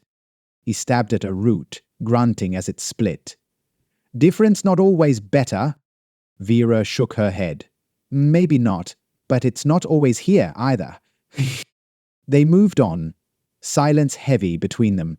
She nudged his arm, more a habit than anything, then trekked back toward the house, shouting at her brothers before she even reached the door. The familiar clamor returned like morning thunder, loud, hard to love, harder to do without. Late in the day, Ward roused. He slammed his door, blinking red-eyed, the smell of last night's wine rising off him. He didn't greet Sir, just poured water, spilled half, grunted. Sir paused at the edge of the room, the hoe still in his hand. Ward didn't notice. He found a heel of bread, chewed, glared at the flame on the stove. "Who was here?" Ward asked, voice dull. "Vera," Sir said, too tired to lie. Ward grunted and tossed the bread into his mouth, the rest dropping to the floor. He stared at Sir, eyes full of something old and battered. For a second, the simmer of anger seemed gone, a greyness in its place, like a field left fallow too long, unable even to sprout weeds. "Don't let her fill your head with nonsense, Sir. There's nothing out there for the likes of us." He grunted, wiped his mouth with the back of his hand, and walked back into the dark of his room. Sir watched him vanish, felt the slow wash of anger rising, held it down. He set the hoe against the wall, washed rough hands in the basin. When the sun hit the windows, he could see his own reflection. Face long, jaw purple and thick, eyes less tired than yesterday, but not less wary. He watched the fields as evening came, the slow return of farmers from weed pulling, the calls to supper echoing from house to house. Smoke rose in curled banners, doors banged, shutters clapped closed. He sat, braced in the doorway, listening for the sounds of music, but the only tune was the scrape of bowls, the bark of the neighbor's mutt, the steady chorus of insects as darkness drew in around the houses, thick and absolute. He sat there a long time, quiet, until even Vera's house fell silent, and the night scattered its cool weight over every bruised, half-healed thing Tuitoma raised and kept. Dusk returned to Tuitoma as it always did, slow, cool, and thick with the stink of wood smoke, animal sweat, and damp earth. Sarrafin sat on the stoop with his elbows braced to his knees, boots sinking deeper into the mud each time he moved. In the last of the light, he watched neighbors finish their routines, girls hauling water, men patching thatch on the lean toes, someone herding a limping sheep away from the far fence. Moths battered at his shirt. Out by the lane, Vera's silhouette ran from one end of her yard to the other, bellowing for one of the Rajada boys to bring in the goat. The boy answered with a filthy word and a thrown stick, both ignored by everyone but the goat, who jutted its jaw and shuffled under the house. Chur kept still. The bruise at his jaw had stiffened into something solid. He pushed his thumb under it, finding a throb. It wasn't the worst ache he'd carried home, just another reminder, old and new pain, crowding out the music that had once rung through the stones. The houses across the path folded in behind their drawn curtains. The Rajada windows glowed. Down past the well? Someone argued, voice growing until clatter and swearing cut off as a door slammed. Roland scurried past with 2 slabs of bread, nodding once. Sir caught the flash of dry humour in his friend's eyes and let it slide. He didn't head inside right away. Ward's voice came now and then, a cough, a snort through the wall, feet scraping, then silence. Most nights, Sir would have slipped in and started the stew, but he couldn't bring himself to move yet. He let the cool settle along his bones and listened to the night roll in, the scrape of beetle legs, the hush at the edge of the jungle, the rustle of a wild cat nosing along the fence. A hand clapped the back of his head. Sir joked, spun, found Vera behind him, hair gone wild, cheeks flushed. She balanced a satchel on one hip, eyes narrowed with a smirk. "You daydream all night, or just hoping someone drags you out of that mud?" He almost smiled. "Just thinking." She grunted, dropped to the step beside him. Out came a bread heel, a wedge of smeared cheese wrapped in old waxed paper. She split it with a dirty thumb, shoved half into his hand. "Don't get soft on me, Sarrafin. Nobody in this dump's got time for pity." They ate with their knees touching, silence kept as close as kin. At last, Vera wiped her fingers on her sleeve. "Ma wants us to go down early tomorrow. She says if the fields aren't dug again, the elder men will blame all the girls." Sarah scraped dirt from the cheese rind, worked his jaw as evenly as it would allow. "She's right. They don't care who breaks bread or who pays for it. Just want to know whose hands get dirty next." Vera snorted, loud enough to rouse the goat under the house. "1 more year, I swear. Then I'll walk if I have to, find work in the valley or stow on a wagon. Your uncle can keep his rules." Cern looked at her out of the side of his battered face. "You won't leave, not without the kids, not unless you know how not to starve out there." Her mouth twisted. "I could figure it out. I'm smarter than half these men." "You are," he agreed. They left it there a bit. From inside, Ward yelled Sar's name, voice fraying at the edges. Sar stood, flicked the last crumbs off, and handed the paper back. "Thanks for supper." She hopped up, dusting her backside, and fixed him with a hard stare. "Tomorrow. If I gotta drag you by one ear."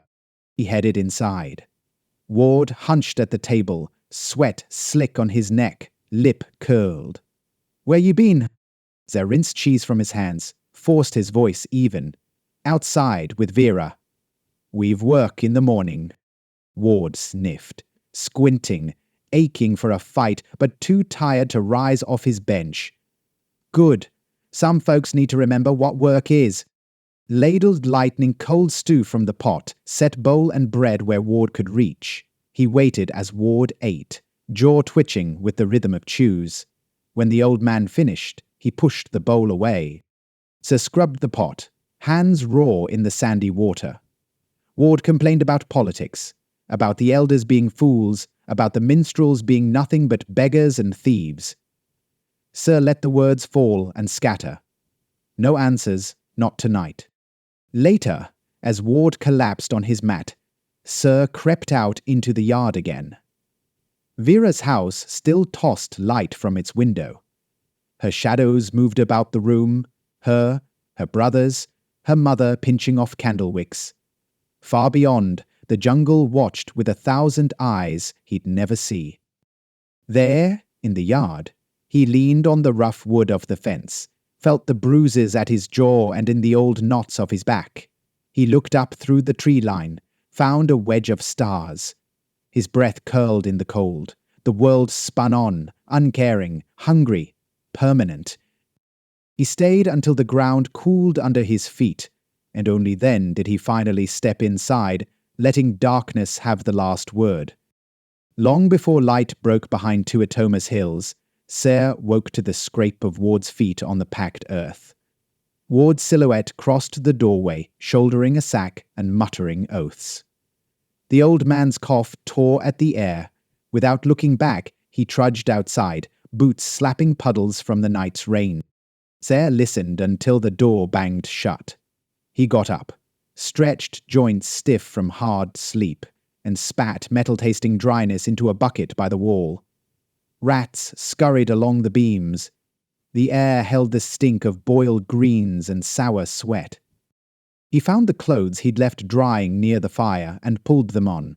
The bruise along his jaw stayed stiff and purple-mewed, skin tugging with every yawn. He cleaned his teeth at the basin, scrubbed grit from under his nails, packed a wedge of bread into a sack for later. With the sun not yet risen, he made for the fields. Soggy grass soaked his pants. The field lines stretched dark, each trench still marked by the press of ox hooves and work boots. The air thinned, mist in the low places caught the tracks of crows and dogs. Sir shoed the hoe and waded to the north side, where Vera already waited, arms crossed, mood set hard. She tossed him a stick. "About time you showed. Ma's been up an hour. Says if we want a row left after the grubs, we're skipping breakfast." A braid stuck out behind one shoulder, muddy at the tips. She'd already broken ground on the new strip line, almost straight, rhythm strong. Sir joined beside her, his knees protesting. "Ward's at it again." Vera grunted. "Broke a bottle last night. We heard it." She stomped a clod, making mud splatter. The field slowly filled as the rest of her brothers spilled out, each carrying tools, rake, spade, hatchet. They worked in pairs, knives hacking at old vine, fingers flicking out worms. Sir let Vera drive the pace. When she grumbled, he grumbled back. The more the cold bit his hands and weeds tugged his boots, the less mind he paid to old pain. Other villagers bled in from the alleys, dragging sacks and towels. Roland waved from 2 rows over, working with his mother, both chained to a stump of bitter yam. Viti hurled sticks at 4 pigeons until one took off and he ran yelling towards the far ditch, launching rocks with practice. By full dawn, the fields were alive with voices. Tavlin Adile counted chickens by the fence, stopped twice to jab a stick at the Rajada goat, who'd left teeth marks in her onion bed. The twins tried to build a scarecrow from scraps and ended up breaking each other's noses with a splintered plank. Their mother whacked both on the back of the head, sent them running to the well. Ser wiped sweat with the edge of his sleeve, spitting grit now and then. Clouds, low and heavy, pressed down, sky holding back the sun until late. He pressed the heel of his boot into the next trench, feeling each ridge give. He and Vera pushed through until mid-morning.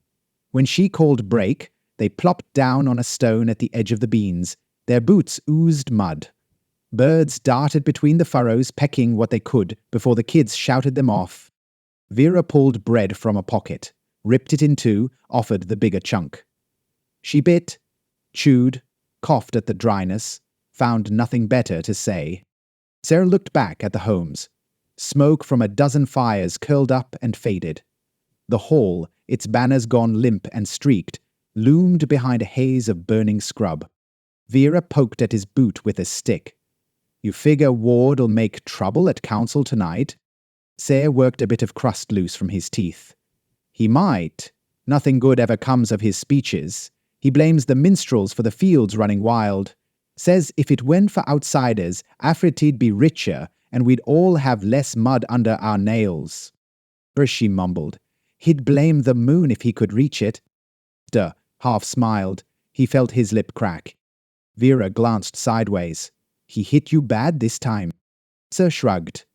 The pain pulsed, dull as memory. She spit a crumb. "Next time, come by. Don't make me repeat it." He nodded. Quiet. Down the row, the Rajada boys started a wrestling match, rolling through last night's cowpats, coming up brown and laughing. One swung a hayfork at the other, and missed by half a yard. Sir tore into his bread, chewed, and let the sky pale behind the clouds. In Tuitoma, each day meant old work and new bruises. But the work didn't care how you showed up, as long as you filled the room. They stood and went back to it, splitting clods with boots, driving back the roots, refusing to give an inch to anything softer or meaner than the mud. Let me know if you want the story to move through council, a festival's lasting impact, deeper tension between elders, fallout with Ward, or more of Vera, Sayre, and the villagers in daily, grinding life, or moments of rare levity. There's space to add scenes, deepen conflict, introduce outside threats, or show more of what makes Tuitoma keep going. Late afternoon brought the shuffling of council day. Tuitoma's elders convened in the main hall on the last day of every 10-day. By the time Sir and Vera finished their row, distant voices carried along the wind, rising and falling. Some moaned, others barked steady as cattle. The hall's front porch filled with legs boots, bare feet, patched shoes. Inside, benches scraped as folk claimed their patch of floor. Seer washed mud from his hands in a rain barrel, wiped dry on his trouser fronts, and followed Vera uphill. At the door, Benki Kagel blocked the entry with both arms out. He looked each of them up and down. "Unless you're here to speak, stand at the back. No foolishness. Last council, you near set fire to the place." Vera shrugged. "That was your son, not me." Hegel snorted and stepped back. Inside, the air already turned thick, half from sweat, half from the slow-cooked bitterness hanging over any room where old men gathered and tried to remember what was theirs and what wasn't. Ward sat near the middle, elbows wide as branches, voice already working the crowd. His eyes found Sir, skated off him, then straight ahead. The rest of the Sarrafin lined just Sir stood behind a plank, propped against the wall. Old Tavla Nadil took her usual seat near the board, with her hand fanned, flapping flies off. Roland perched on a crate in the rear, half listening, half whittling a knot of branch with his pocket knife. Baloo and Lavu lounged against the lintel, eyes bright with the possibility of mischief, but, every so often, their mother's eyes pinned them, so they straightened out. The headman started. "Meetings come round again. We got business. First the minstrels." He leaned back, as if he'd run out of fuel. Another elder, Mrs. Kagel, took over, her voice sure. "The minstrels left gifts, but the hall's carpet is ruined, and 2 window shutters were torn from their hinges." A ripple of bitter laughter. Names named, who drank what, who broke the cup, who loutishly chased the minstrel's wagon as they left. Ward raised his hand, slow and deliberate. "Don't kid yourselves. Outsiders left, but they'll remember Tuitoma if they want trouble. You start letting anyone in, let alone those who make their living from stories and slight, you'll wake up short a roof or a goat. Mrs. Caggle didn't yield. We've always welcomed a tale. Your father used to beg for a story, same as any child. Ward spat on the floor, wiped his chin. The silence stretched.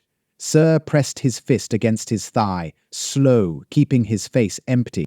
From the benches, Vera's father cleared his throat. Festival's festival. What's broken we can patch. No point making ghosts out of travellers. Ward rolled his jaw, stuck his chin out, but didn't answer.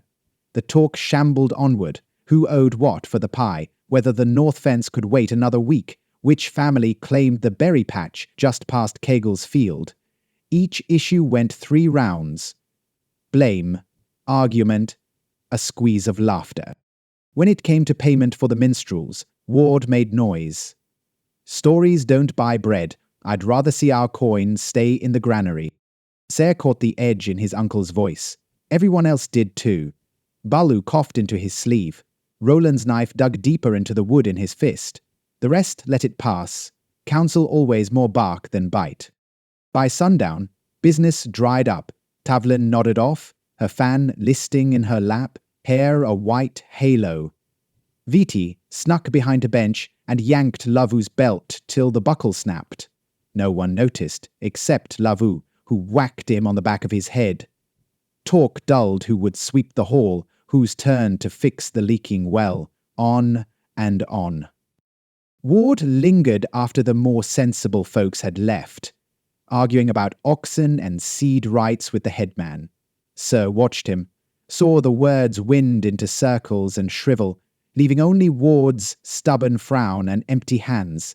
Finally, the old man trudged out into the blue dark, no one keeping up with his pace. Upside, the air felt cleaner, the evening heavier with relief. Roland caught up to Sir, flipping the branch into the grass. "You hungry?" Roland asked. Sir nodded. "Didn't get lunch." "And by. Man-made stew. Says we'll all eat lean if Ward keeps running down the minstrels. Old fool thinks if you don't sing about a place, it didn't ever matter." Balu and Lavu barreled past, chasing Viti, who carried half a stolen loaf. Vera called after them, her voice torn between irritation and fondness. Sayre followed, Roland down the slope as the night dropped, hunger and a dull satisfaction humming in his veins, a day almost like any other, only a little softer at the edges, the crowd's judgments quiet for now. Smoke snaked up from chimneys. Doors thudded shut. Tomorrow would come cold and sure, the fields waiting for the same hands, and Ward's mood pulsing beneath it all. For now, Sayre kept his boots steady down the ruts, head down, breath sharp, the world settling to a hush behind every dark window. As Roland led Sir toward the cluster of houses along the valley's lowest step, dusk thickened, old smoke and cook-fire heat crossing between houses like rough hands. The lane was still slick from the day's trampling and last night's rain. Every footstep drew up the faint stink of yesterday's feast and the unmistakable reek of the dung heap by the tanner's plot. Roland's house stood halfway down, a squat wood thing propped on stone and slouching under 3 repair jobs. His mother, arms dusted by flour, stood in the doorway. She squinted at Sir, then at the dirt on his boots and the tired set of his jaw. "Wipe your feet, Sarrafin," she said. "And Roland, if you trample mud to my stove again, I'll skin your left ear."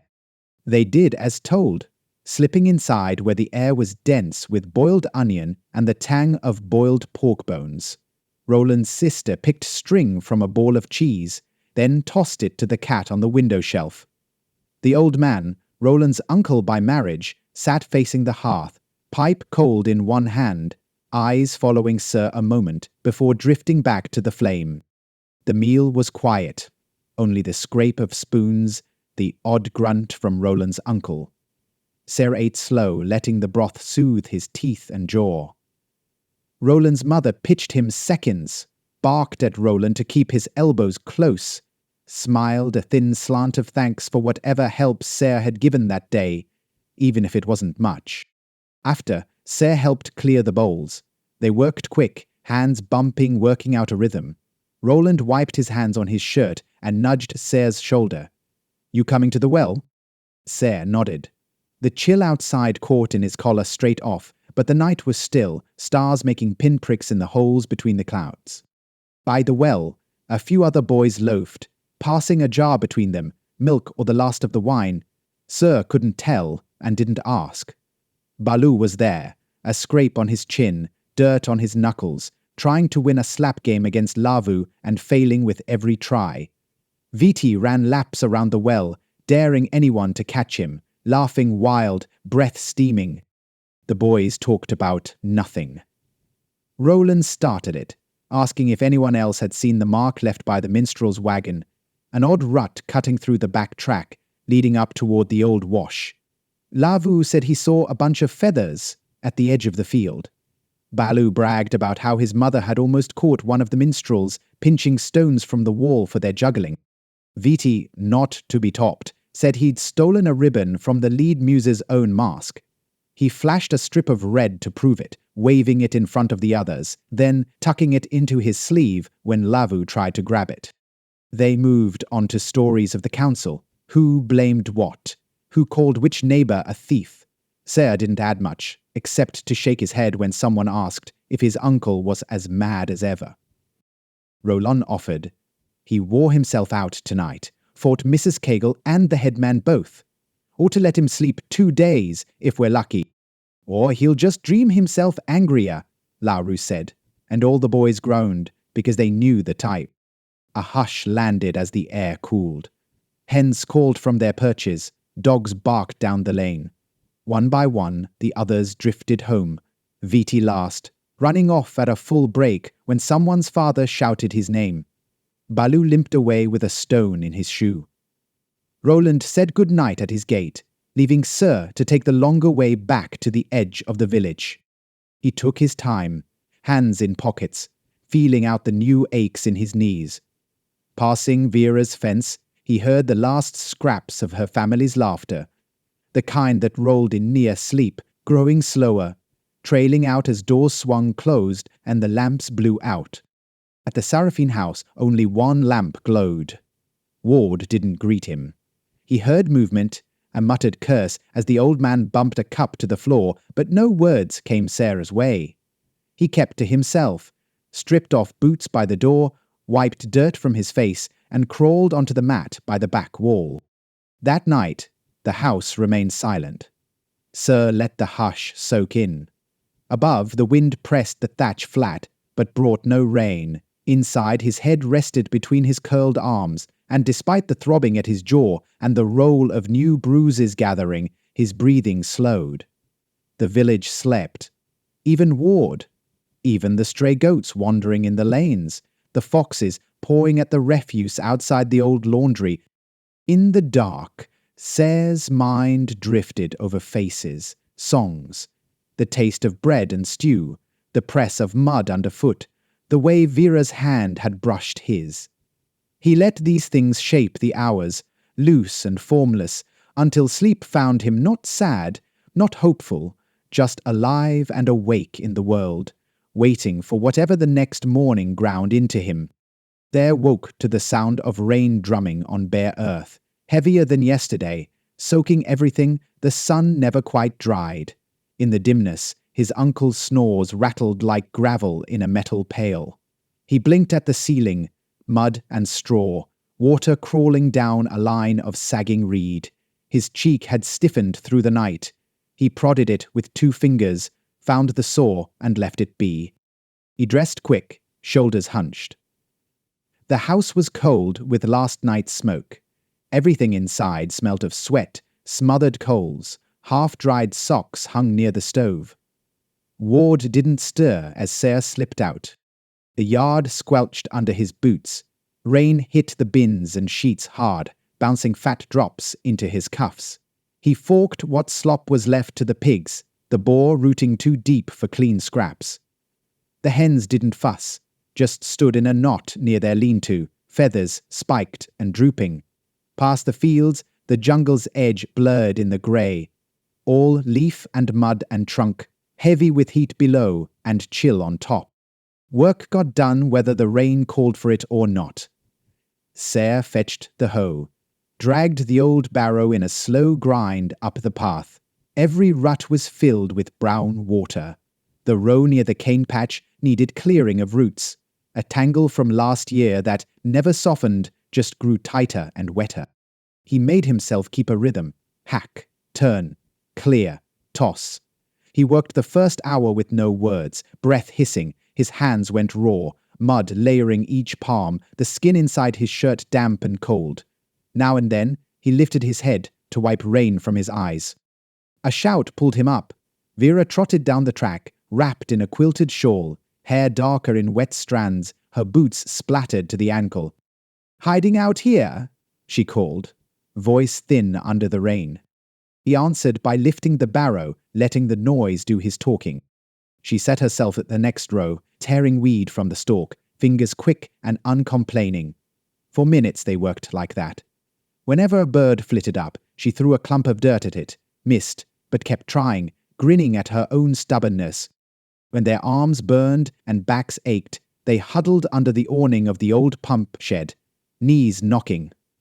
Vera fished out a waxed lump of sweetbread, tore it in half, handed what she could spare. He bit down, the sugar bright on his tongue. Wind battered the tin above. She kept her face down, letting rain drip from her nose. "Ward come home all right last night." "Help never leaves," Sarah muttered. She offered her half grin. "Least you had quiet then."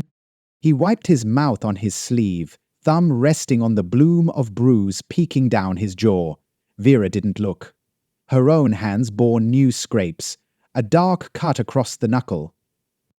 "How's your lot?" Sarah asked. She rolled her shoulders. "Boys got sick on the soup. Ma blames Viti, says he snuck fish in and left it out in the damp. If we die, we blame him. That's the rule now." Sir snorted. The wind changed, bringing the thick muddle of pig and compost, the sharper tang of wood smoke from farther off. They sat wordless, rain ticking louder on the roof. In the gloom, someone hollered from the village square, news of a sheep loose, or trouble at the bread oven. Vera's head turned, but she made no move to leave. "Some nights, I think about walking out for real," she said, not bragging. "Straight up to the road. See what I'd find." Jar's foot found a rock. He scuffed it into the grass. "Wouldn't get far in this mud." Vera's lips pressed tight. "No, but I mean it." He nudged her with a shoulder, soft as the space allowed. "If you go, you'll take half the village with you. Nobody's got the sense to run on their own." She snorted, laughing once, then coughed. The noise echoed smaller than before. "We ought to try it, just to see." A pause, both breathless. In the rain, oxen called from the far field, their low song muffled. "We stay," Sarah said, not sure if it was truth or habit. "We stay," Vera agreed. The rain slackened. They swallowed the last bits of sweetbread, got to their feet, and trod back down the lane. Their boots left clotted shapes in the mud, nothing neat but sure as ever. By the time they reached the separate paths to the Rajada threshold, him to the sagging Sarrafin fence, the rain had found its slowest, heaviest pattern. The world was mud and water, but work still waited, and behind every door, the same brittle stories pressed for another day. Sir stole a last look at Vera's retreating figure, then braced for another hour in the field before Ward's temper and the slow grind of night. The evening wound tight. Sayre dragged himself through the yard, boots heavy, shoulders slicked with sweat and old rain. He brushed past the leaky chicken fence, through the mud-choked doorway. The house sat in a stew of steam and stale air. Ward hunched over the table, sucking at a cracked clay mug, breath hot and sour. The lamplight showed pouches under his eyes, the skin around them more paper than meat. Sayre set his pack on the floor, pulled off boots, washed in the basin until his skin felt raw. He scooped up a handful of cold stew from the pot, ate direct from the ladle, leaning on the counter to keep weight off his knees. Behind him, Ward made a noise half between a burp and a curse. Mate, Ward said, voice slow from drink. Sarah kept his head turned. Wasn't much to rush home for. Ward scraped his mug along the table. He didn't stand, but his voice picked up. We need to talk about you running out every night. Villagers all see it. Ain't right for a Sarrafin. Sarah let the words pass, chewing slow. Ward spat into the fire pit, wiped his chin with his sleeve, glared at the window. I see you running with that Rajada girl. One day her old man will come here shouting, and I'll have to throw you out. Better to fix it before then, Ward said, voice thick. Sarah dropped the ladle in the pot. The clang rang sharp in the still kitchen. We work the same roads, eat the same scraps. Nobody cares except you. Ward slammed his palm against the clay, rattling the cups. If you're so clever, maybe you can explain how you'll eat next year. Farms this size don't keep two men fed. Not with the minstrels stirring up soft heads and the elders stealing what they can't grow. Sarah spoke low, slow to anger, but unable to keep the edge from his jaw. I do the work, same as you. Only difference is I don't stink up 3 rooms while I do it. Ward scraped his chair back, flinched as if to rise, but let the chair legs screech against the floor. He clamped 2 shaking hands on the tabletop. The bruises along his knuckles showed old fights, old nights with nothing left but shouting. A silence worked itself through the kitchen, tight and long.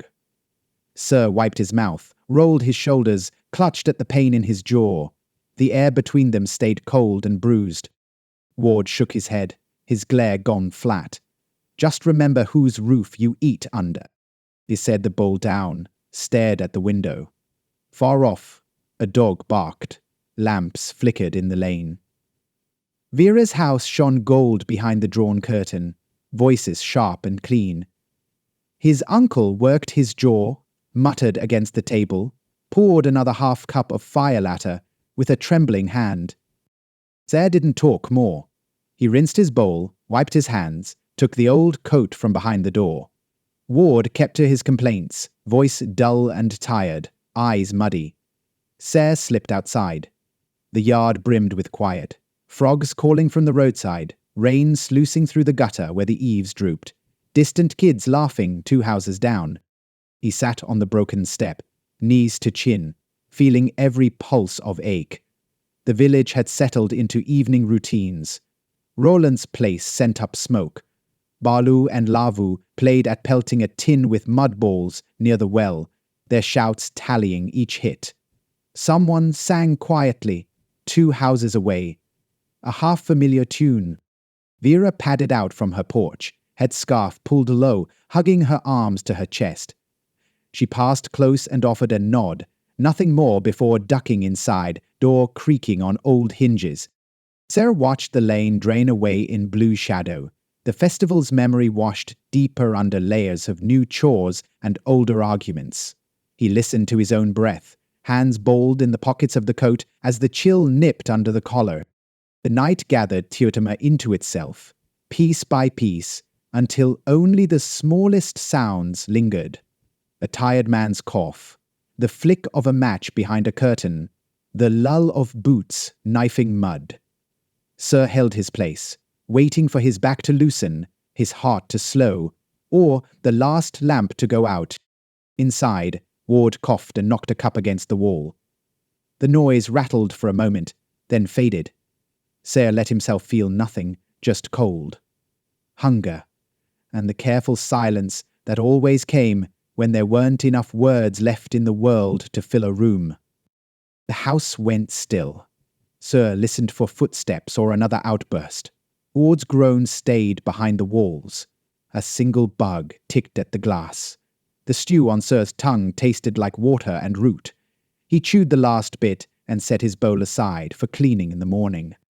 Rain traded pace, from stutter to steady. It hammered patches in the yard, dripped through the left eave and pooled along the sill. Sir listened for breaks between drops, picking out the slap of boots in the muddy lane. 2 men bickered short and fast, names muffled by rain. A dog barked, cut off. The lane emptied. Voices shrank to the edge of hearing. He shifted his weight on the step, feeling the ache in his hip and the stitch across his chest. The coat held in last week's sweat, the lining scratched through his shirt, collar rough on the new scab at his neck. Sir watched a line of yellow light crawl through Vera's window, the shade flickering as her brothers moved past. He counted the sways of her lantern, once, twice, 3 times. Dull. She'd go early to the field in the morning. He thought how the bread she gave him that morning had left crumbs in his pocket, how the sound of her voice had cut through mud and wind, with nothing soft about it. He prodded the bruise on his jaw, tested the split above his left tooth. An old pain built there, matched the grind in his knees, the throb below the ribs from last night's work. Village sounds said, "Enough, rest, tomorrow will come on the same boots." Sir closed his eyes, pressed his arm against his chest, tugged the coat tighter. When the cold finally seeped to the marrow, he slipped inside, stripped off the coat, and stepped to the water bowl. Clouded glass, bits of grit at the bottom. He splashed it across his face, tasting mineral and the day's dust. He spat into the bucket, wiped his hands on his trousers, smelled the stale stink his fingers picked up from Ward's turnip wine. Ward's breath soared back and forth through the thin door, hanging on each snore followed by a slow choke. Sir stood, silent, listened for the rhythm. After a while, he crouched at the side wall, pulled out the old pack he hid behind stacked crates. Inside, a dull knife, 2 old letters, a bit of coloured glass, a picture torn from a paper, 3 people, faces brown and serious. He glanced at the faces, but didn't search them. He pressed the glass between his palm and the letter, tucked everything back. Ward barked out a curse, louder, half waking. Sir pulled up short, wiped his nose on his sleeve, and slipped into bed. He tugged the mat up high, let it cover his arms, feet curled in the stale warmth. His feet felt each grain from the dirt floor, every lump of straw, every chew hole a rat had made in spring. As his eyes closed, night pressed the ache tighter. Sir let himself drift, every sound in the house tying him to a day that would start the same as the last. Rain, mud, bruises new and old, fields that didn't care which Sarrafin or Rajada named them, and the weight of stories nobody needs, but nobody wants to forget. A board popped near the stove. A coal hissed out. Sir kept breathing slow, body braced for Ward's voice to cut the quiet, but the only thing that came was the hush of Tuitoma lockdown, for another night, too tired to dream, too weary to rest, waiting again for another dawn to give or take what little it could. The next day came clouded, with air damp enough to stick cloth to skin. Sir woke to the dull ache of his jaw, the mats twisted under his knees, spine sore from sleeping wrong. Ward's door gaped open, no sign of boots or sack. The house smelled of cold ash and that morning's piss pot. Someone outside rattled a bucket against the pump. Sir found his shirt wedged under the corner post, tugged it on, and shuffled barefoot into the yard. Slim trails of mud ran off the porch, his and Ward's both, prints from yesterday overlapping, then vanishing in the puddle at the fence. Pigs rooted at the gate, snouts slick, grunting over nothing much. The cockerel jumped the fence, landed in a pile of wind-blown husks, flapped once, and crowed at no one. He dunked his head at the pump, wiped hair out of his eyes, felt the cold rinse settle over the night sweats. Over at the well, Roland's mother herded a clutch of chickens, tossing them millet. She glanced once at Sir, didn't smile, just nodded, face set. No one in Tuitoma made easy work of mornings. He stepped into his boots, hissed when the left heel pinched a scab, shrugged, and hauled the hoe onto his shoulder. The north side of the field called, rows tangled by last week's rain. He passed Vera's house. Her brothers fought over a worn cloak, their shouts running out as soon as their mother's voice lanced through the fog. Vera herself walked out the door swinging a basket, hair tied up ragged, ropes of sleep still pulling her eyes smaller. She clocked Sir with a look, took inventory of his limp, and winced right at the swelling under his jaw. "You going to live?" she asked, voice flat. "Can't stop yet," he said. "Fields'll eat us first." She didn't argue, just handed him a crust of dark bread, her own teeth tearing off the end. They ate, walking, boots losing tread in the muck. By the cane rows, Roland and Viti joined Roland, silent, hands deep in his coat, Viti waving a stick like a peddler looking for a mark. "Can't believe the council argued over who gets the pie," Viti said, swinging at a weed. "My lot got nothing, all that fuss for crumbs." Ser chewed, jaw stiff, watching the mud working deeper into Viti's cuffs. "Ward said stories don't feed folk." Vera gave a short grunt, not quite a laugh. "He say what does. Never seen him plant a thing this season." They reached the furrows, each settling to a row, tools hacking, boots squelching. The village behind them got louder, smoke climbed. Kids clattered buckets. Someone called for help with a stuck wheel. Tuitoma woke the way it always did, grinding, stubborn, pushing into another morning, whether anyone wanted it or not. Time stretched thin. Each hour unfolded in fieldwork, chop, break, dump, repeat. Sun came limping out, turned mud to steam, baking sweat into every shirt. Roland limped off early when his mother shouted recipes over the hedge. Viti wandered off chasing frogs. Vera and Sarah made it through half the plot barely speaking, pausing only to split the last of her bread, watching the clouds crawl up and close the sky again. When the bell for the midday meal rang from the hall, they stood straight, backs snapping, shoulders caked in field dust. "Illing home?" Vera asked, voice small, thumb rubbing a dark line on her wrist. Sir watched Ward cross town toward the well. Coat buttoned wrong, head down, lips still moving around an argument he was too tired to keep private. "Guess I have to." "I'll see you after, maybe," she said. He nodded, boots dragging through the dirt. He walked slow, all the way home, shoulders heavy with the weight of the field, the ache in his teeth, and the way the air thickened with old rain that never quite quit the soil. At his door he wiped his shoes, braced himself, and stepped inside to whatever waited another round, another day, another evening, in a house that always seemed too close and too cold at the same time. He didn't look back over his shoulder. The lane behind him filled with children's shouts and the scrape of wooden wheelbarrows, the only music left from a festival that no longer seemed to have touched the world at all. The afternoon did not let up. Sun pressed low and left the lanes in shadow, the humidity making every shirt cling to ribs and each step into the mud a battle. Behind Sir's house, the pigs rooted through wet straw, quiet now except for the odd grunt. Chickens crouched under the rain-bent fence, eyes following flies in lazy arcs.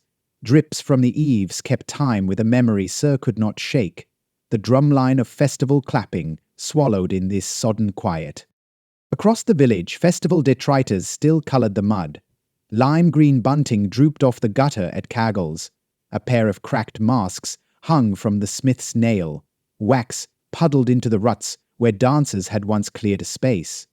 In front of the hall, Baloo and Viti poked at a glimmering white feather with a stick, debating whether it had dropped from Cancion's mask or if a gull just lost its nerve mid-slip. Sarah limped along the side lane, basket empty, careful to keep hold the scabs at his knuckles. The twins barreled past, yowling in the tones of high mischief, one clutching a slingshot, the other their prize, the leftover scraps of honey cakes someone had stashed behind the water barrel. Their mother snapped after them, apron twisted, and went back to mending a torn reed mat. In every doorway, someone stitched, beat dust from a boot, brow furrowed, lips sapped of humour by thick heat and thicker rumour. At the well, two old women exchanged snatches of gossip between heaves on the rope. The bucket clattered against a stone, sending up a wet slap. "Didn't you see Cagel's boy chase after that red-hapled girl in the alley last night? She'd never. Lena saw her crying by the fence before the song. Old Ward's such a brute. Poor Sarrafin. I'd not wish that man on a dog." Sir kept his eyes low as he drew water, but the words pricked at him. He sloshed a bucket up the lane, tripping over a new rut. Water splattered to his boots. On Adilei's porch, Tavlin stabbed a clod with her staff. "Rain's coming again. I feel it," she said. Not really to Sarre, but the edge of her voice demanded a reply. "Never left," Sarre said, and handed off what was left in his bucket so she could fill her kettle without hauling.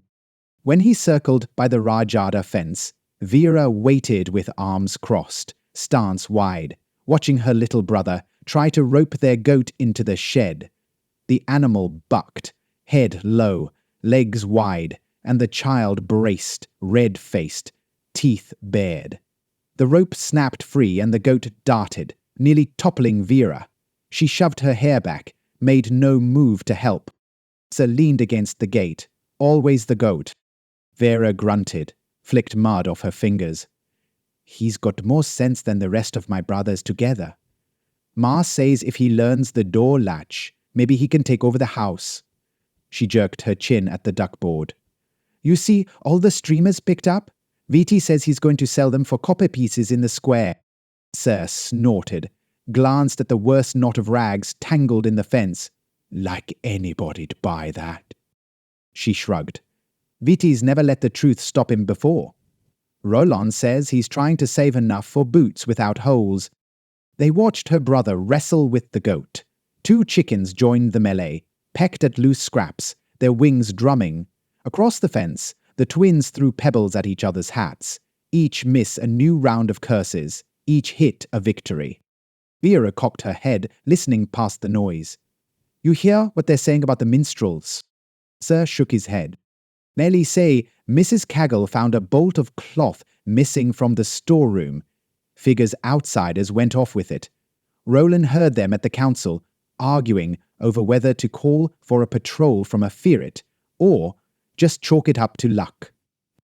Sarah shrugged. "We never had luck, not real luck." He squinted at the sky, cloud piling behind a jungle ridge, wet and yellow and endless.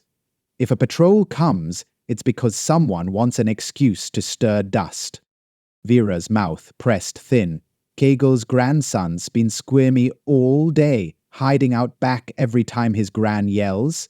If anybody's got sticky fingers, it's him. Just then, a shout rose from the square.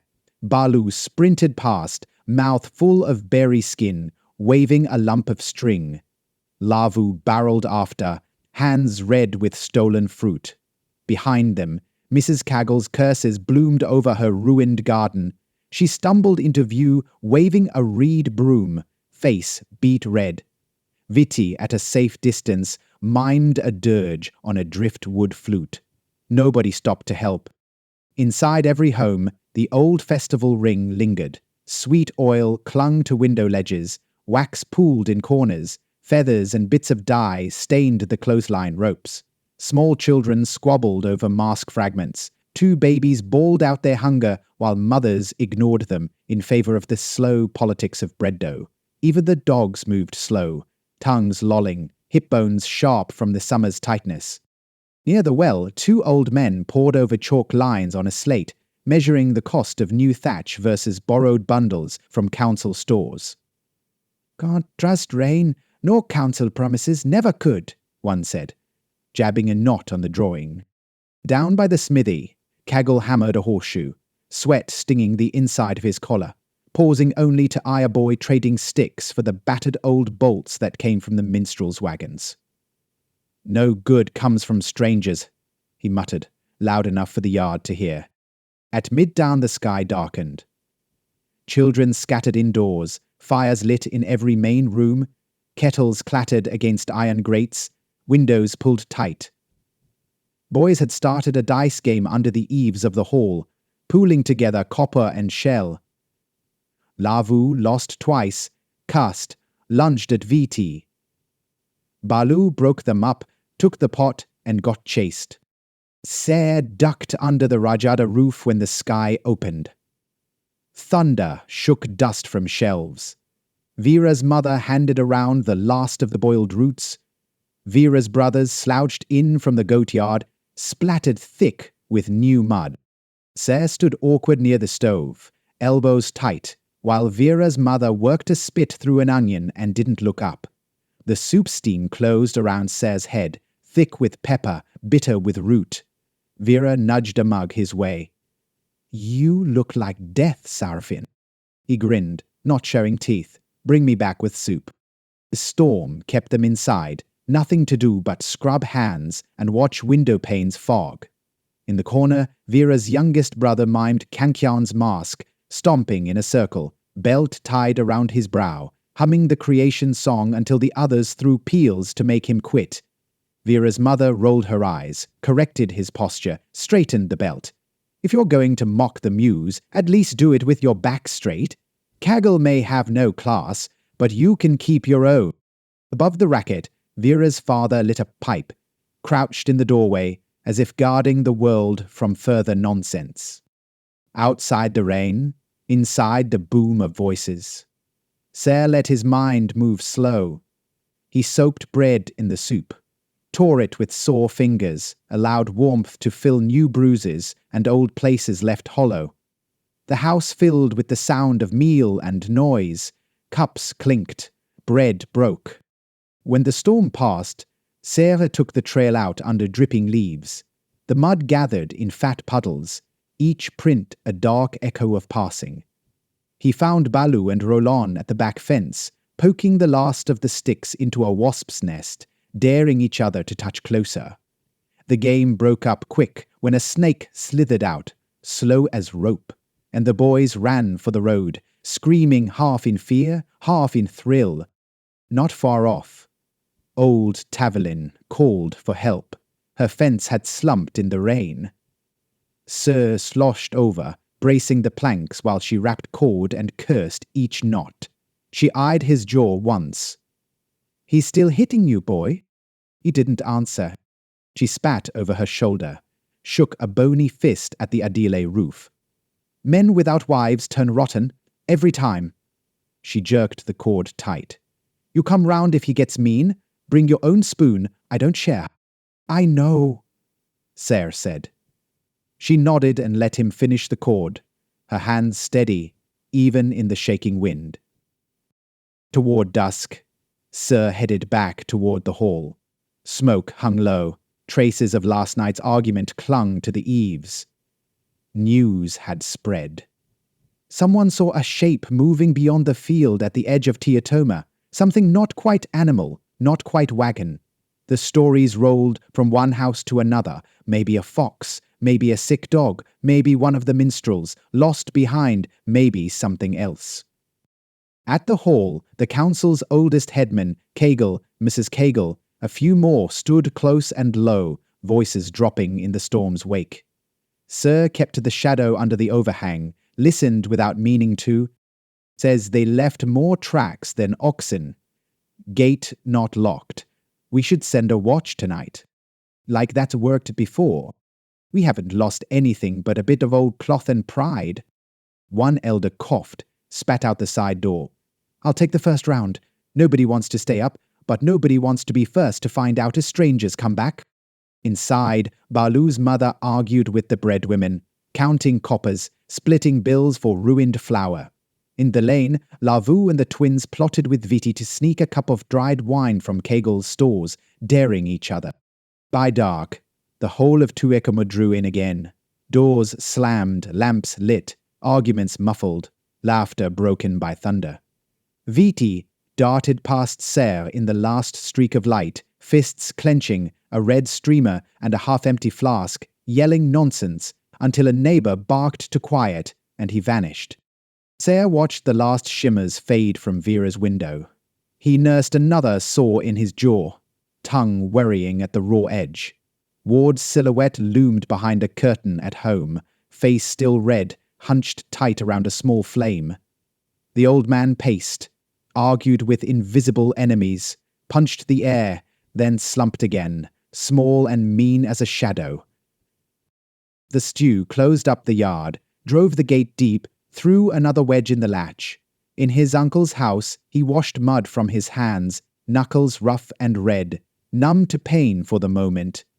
The stew was cold again. He ate anyway. Ward didn't speak. He ripped at bread with his teeth, drank deep, stared at the empty wall. The silence cracked when rain spat on the roof, and the world outside tensed. Sir braced for the strike, but it didn't come. Only Ward's ragged breathing, a grunt, then the shudder of his old body folding toward uneasy sleep. Sir did not sleep soon. Every sound from the night pressed close. Distant frogs, the fitful moan of swamp wind, the jangle of shackles on the tethered pig out back. He watched the shadows tumble on the ceiling, counted the moments between Ward's coughs, his own heart beating out every old familiar ache. He pulled the old pack from the straw again, felt the letters inside, and kept them pressed tight. Words unspoken, names unshared, the weight of parents gone, leaving space for nothing but what work and bruises could fill. Each scar, every line of pain, was one step closer to what the village called a future. By the time the rain quit its hammering, dawn waited, low and grey. Tuitoma, bruised and battered, opened another day on its same churn. Sir awoke stiff and silent, the taste of bread and old stew still thick in his mouth, as the village outside rolled through another morning full of secrets, ache, memory, and the weight of a song that only the living bothered to remember. A dog bolted through the square in the blue half-light.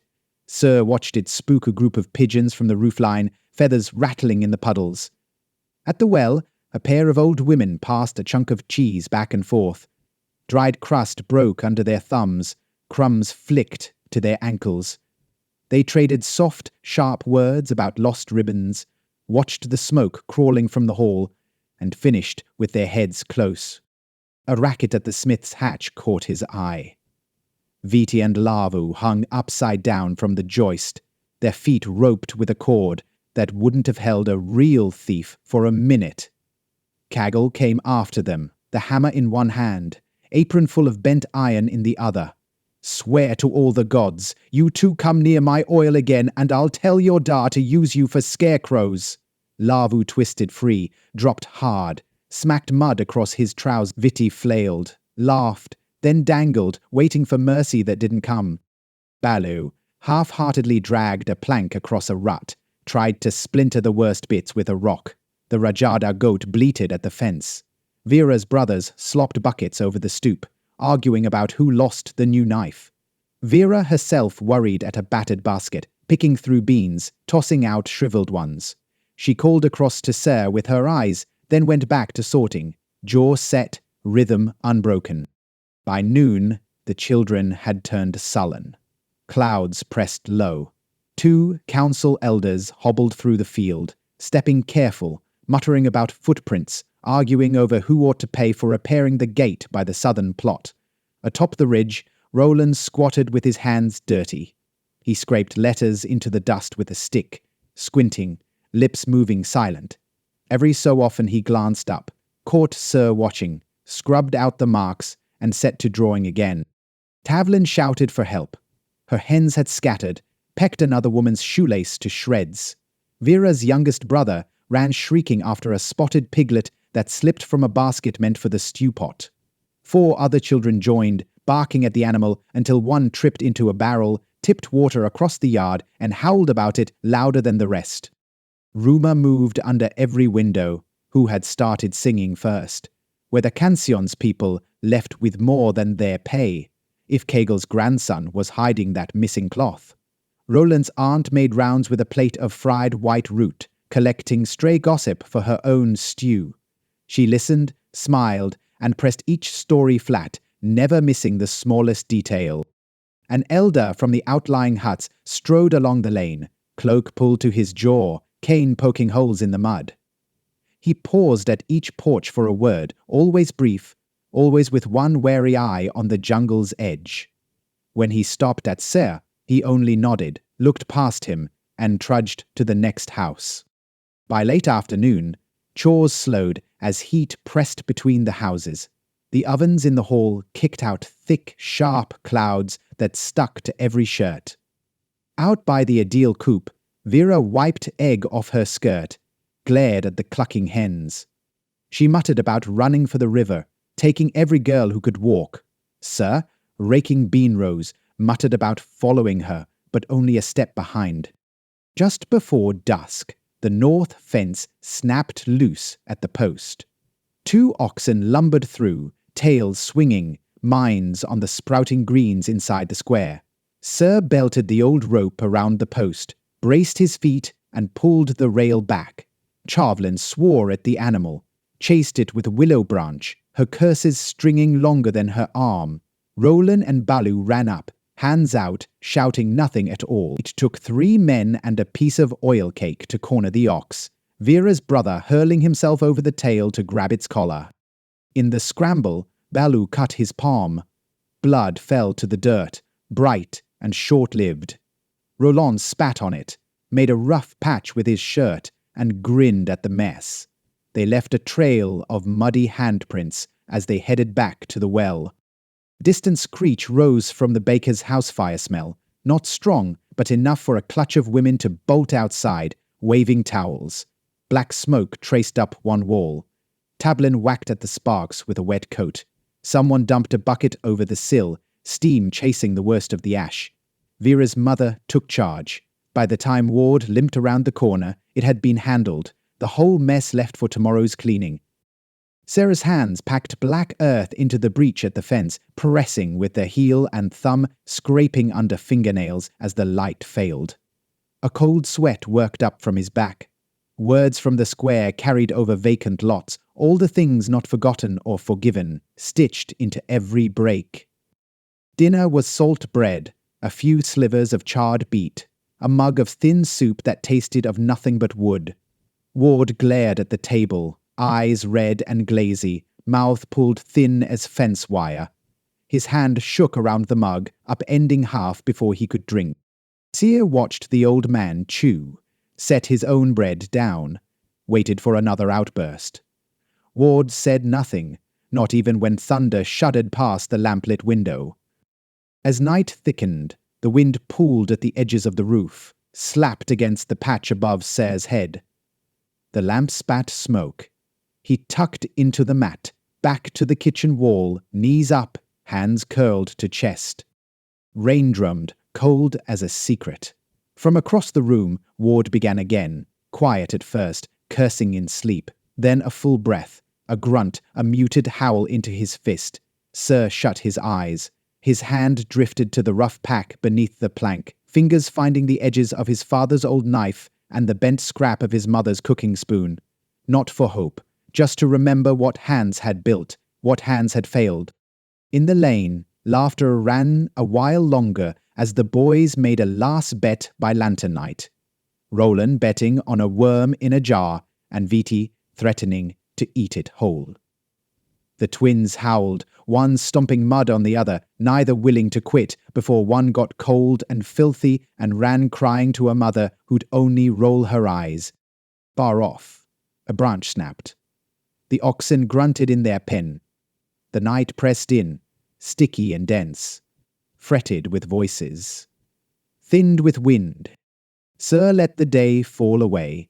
He breathed in the sour air, the ache locked where fist met jaw, the stretching pain in both hands, the memory of music almost crowded out by work, hunger, and the voice on the other side of a fragile wall.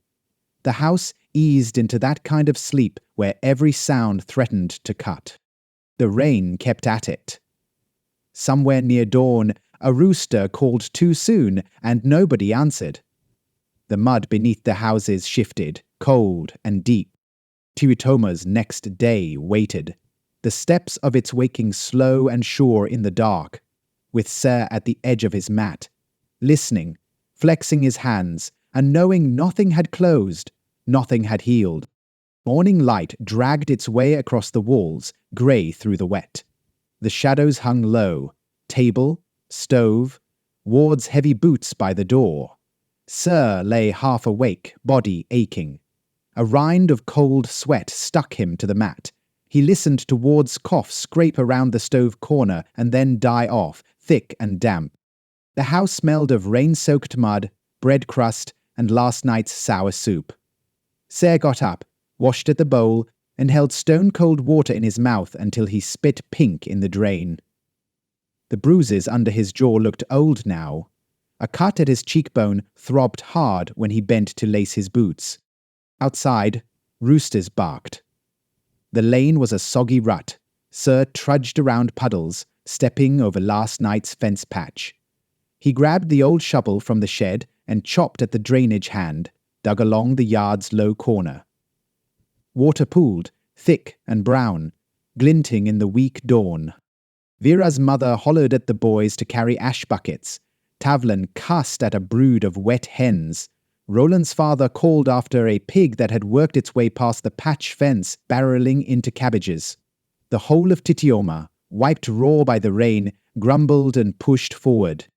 Near the well, Vera hooked mud off her boots and shook her head at Sarah's limp. She handed him a heel of bread. Her other hand held a half-wrapped clump of berries meant for the kitchen, blue juice staining her cuticles. Fields after breakfast. She didn't ask so much as offer a map of the day. Sarah nodded, chewing slow. Ward's in one of his moods. Saw him turn out the lamp twice, then go rooting for wine. Vera smirked. Sounds like he woke on the wrong side of every day. The councilmen tromped by, boots like anvils, the headman in back whispering with caggle and shaking his head. Roland jogged past with a sack of seed tied tight with string, chasing the two smallest adile girls, who shrieked and played hard to catch. By mid-morning, Tuitoma fell into its old beets fields, muddied. Chores measured out. Boys snuck a throw at each other across rows. Vera's brothers bickered over the sharpness of a hoe. Vera stacked weeds for burning, hands unconcerned about mud on her neck or knees. While he worked a row, Sears caught a streak of memory, his mother's voice singing over broken grass, the high hum of song where her hands shelled peas by the porch. He wiped at his jaw, blinked hard, and stabbed the shovel deeper. The hurt sharpened, cleaned by the work. At the edge of a field, Vera dragged a rotten root and flung it toward the ditch, missing a hen by an inch. She grinned when Sarah caught her doing it. Maybe I'll catch it on purpose next time.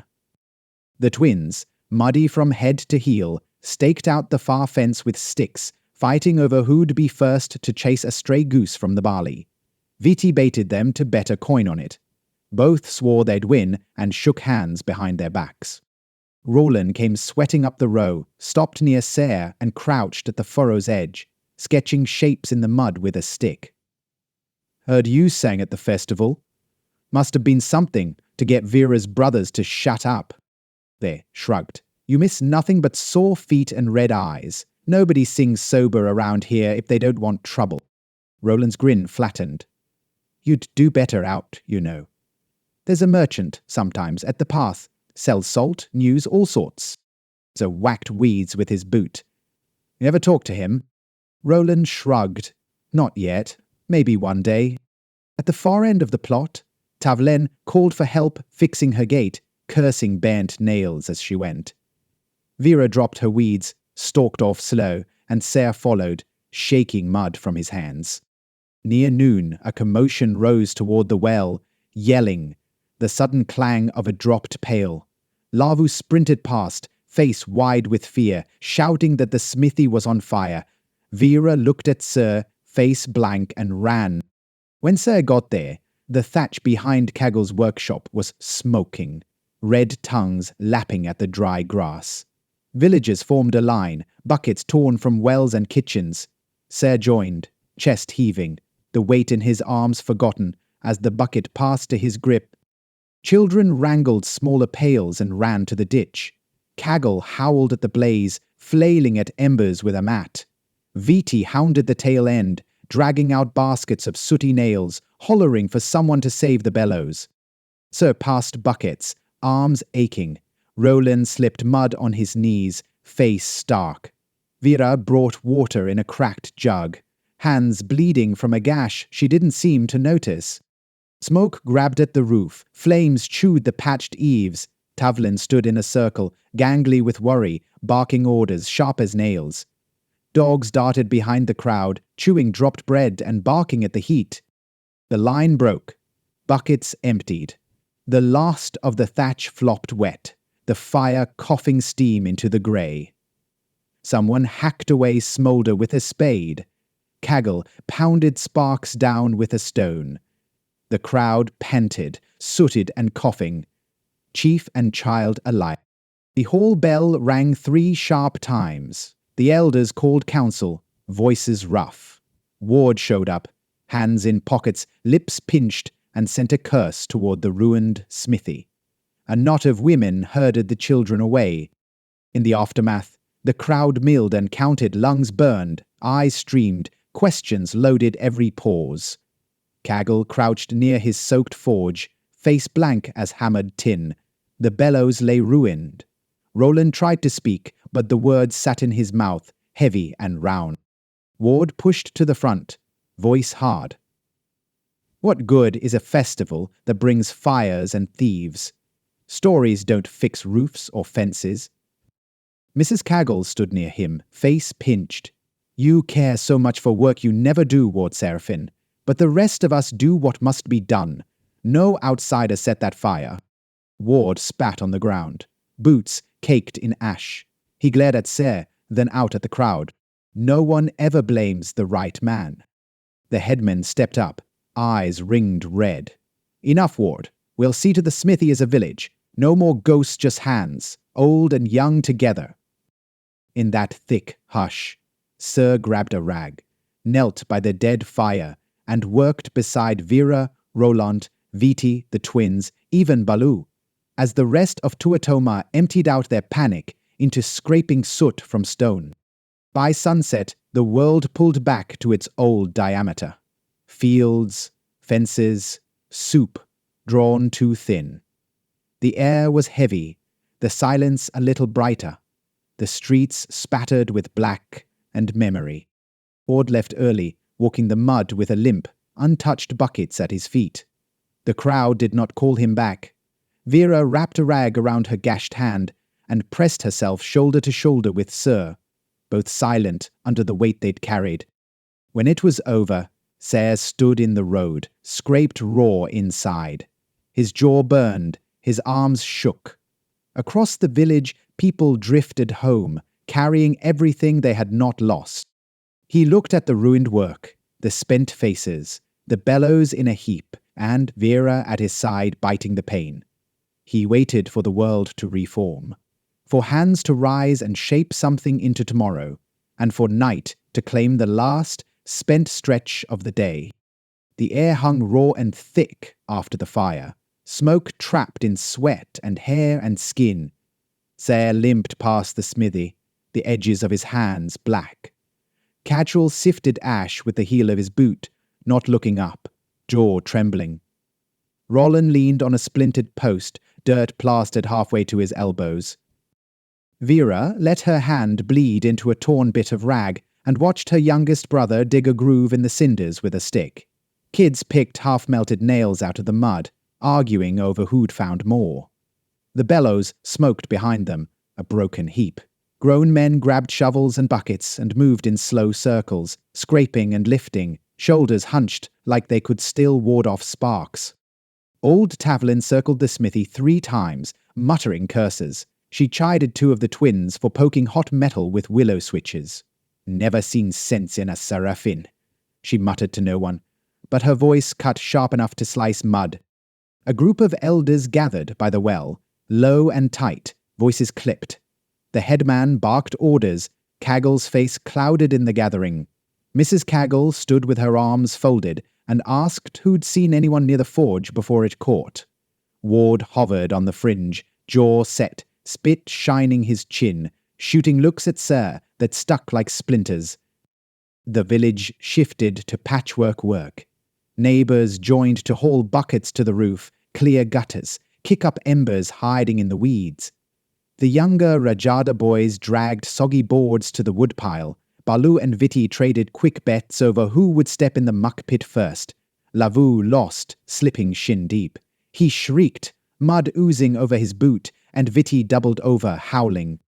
Sir took a spot beside Vera, thumb pressed to the black under his jaw. Whole day's gone to flame and mud.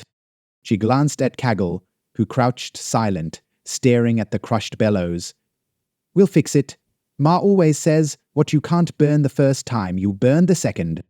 Down the lane, Roland's uncle barked for tools, demanded the twins sweep ash from the porch. Baloo lost his rag, flinging it at a chicken, which retaliated by pecking his knuckle. Old men swore about the state of the smith's roof, every phrase starting and ending in shoulda and next season. As dusk snuck closer, the council reformed under the eaves. The headmen promised timber from the east copse for patching, iron from every house to be pounded into nails, and labour counted by hands instead of names. Ward rolled his eyes, hunched by the door, but the decision stuck. No one answered the questions about who or what sparked the fire. The talk wound down with curses tossed at the crawling dark. Mrs. Cagel snapped last. If the gods want to test us, they can show themselves. No outsider did this. Zare stretched his palms, callous to callous, tried not to wince. Smoke pricked at his eyes, old pain wrapped tight in every bone. Vera knelt near him, pressing mud onto the cut at her palm. Neither spoke as the crowd thinned and the village began to return to what it still owned. Ward stumped off homeward, dragging his heel. Vera's father wrapped her cut in a clean scrap, quick, silent, and pressed the back of her head. Baloo chased Lavu through a gap in the fence, the twins trailing after. Ser scraped the last cinders with his scarf. He caught Kagan's stare for a bare breath, long enough for the blacksmith to nod, curt. When the sky had dimmed, he stopped by the Rajara fence. Vera met him there, wiping her hands over the grass. They stood quiet, letting the bugs find their bare arms, letting breath catch. She didn't ask, and he didn't say, what burned worst, the cut, the bruise, the smoke, or Ward's glance. We'll have work at the smith in the morning, she said. Kegel never lets a fire turn his hammer soft. Zer nodded. The shadows climbed up her face, the old sounds muffled beneath rain-beaten boards. Doors closed down the lane. Ward's window flickered with lamplight for a few seconds, then went dark. He walked back slow, feet slogged by new aches and the knowledge that nothing burned away had been truly lost or found. The house waited, silent and blank. He eased the door shut, the night pressing close, the taste of smoke still deep in his mouth. Distant laughter darted across the ruts, another joke, another story starting somewhere else. Stella lay down on the old mat, hands cracked and stinging, the day's weight easing off his eyes. The bed, cold and rough, kept him up a while. He traced the old memories, a song, a hand, the clang of a blacksmith's forge filling the night until sleep stubborn as any field row claimed him and carried him nowhere at all. The next morning brought wood smoke and a slow haze. The rain had eased, but the air kept everything slick. By the time Ser stumbled from his mat and wiped the last grit off his face at the bowl, Ward was gone. No note, no sound, just the brittle echo of boots dragging down the lane. Ser rolled his sleeves and felt the stretch along his battered arms. Bruises underlaid every motion, but chores did not spare. Out the door, the yard glistened beneath a heavy sky. Smoke drifted from Kaggle's shop. Even burned, the forge had heat this side of dawn. Already, hammers rang against a broken sheet of tin, children's voices bobbing under the sound. Near the well, the council headman divided the work. Half the men were detailed to frame a new thatch for the smith. The younger boys cleared the tangled wire, still sticky from the fire. Tavlin Adile raked nails from the mud, tossing them in a bucket beside her. Roland joined Ser. His hair stuck flat and shirt stained. Looks like a feast for crows, Roland muttered. He squatted, pushing ash aside to reveal a still warm horseshoe. Ser picked a soot-stained shovel, pressed his palm down on the warped grain, and got to work near the scorched yard. The twins tugged half-burned planks. Baloo wrapped a torn cloth round his hand, tucking his thumb tight, grimacing with every pull.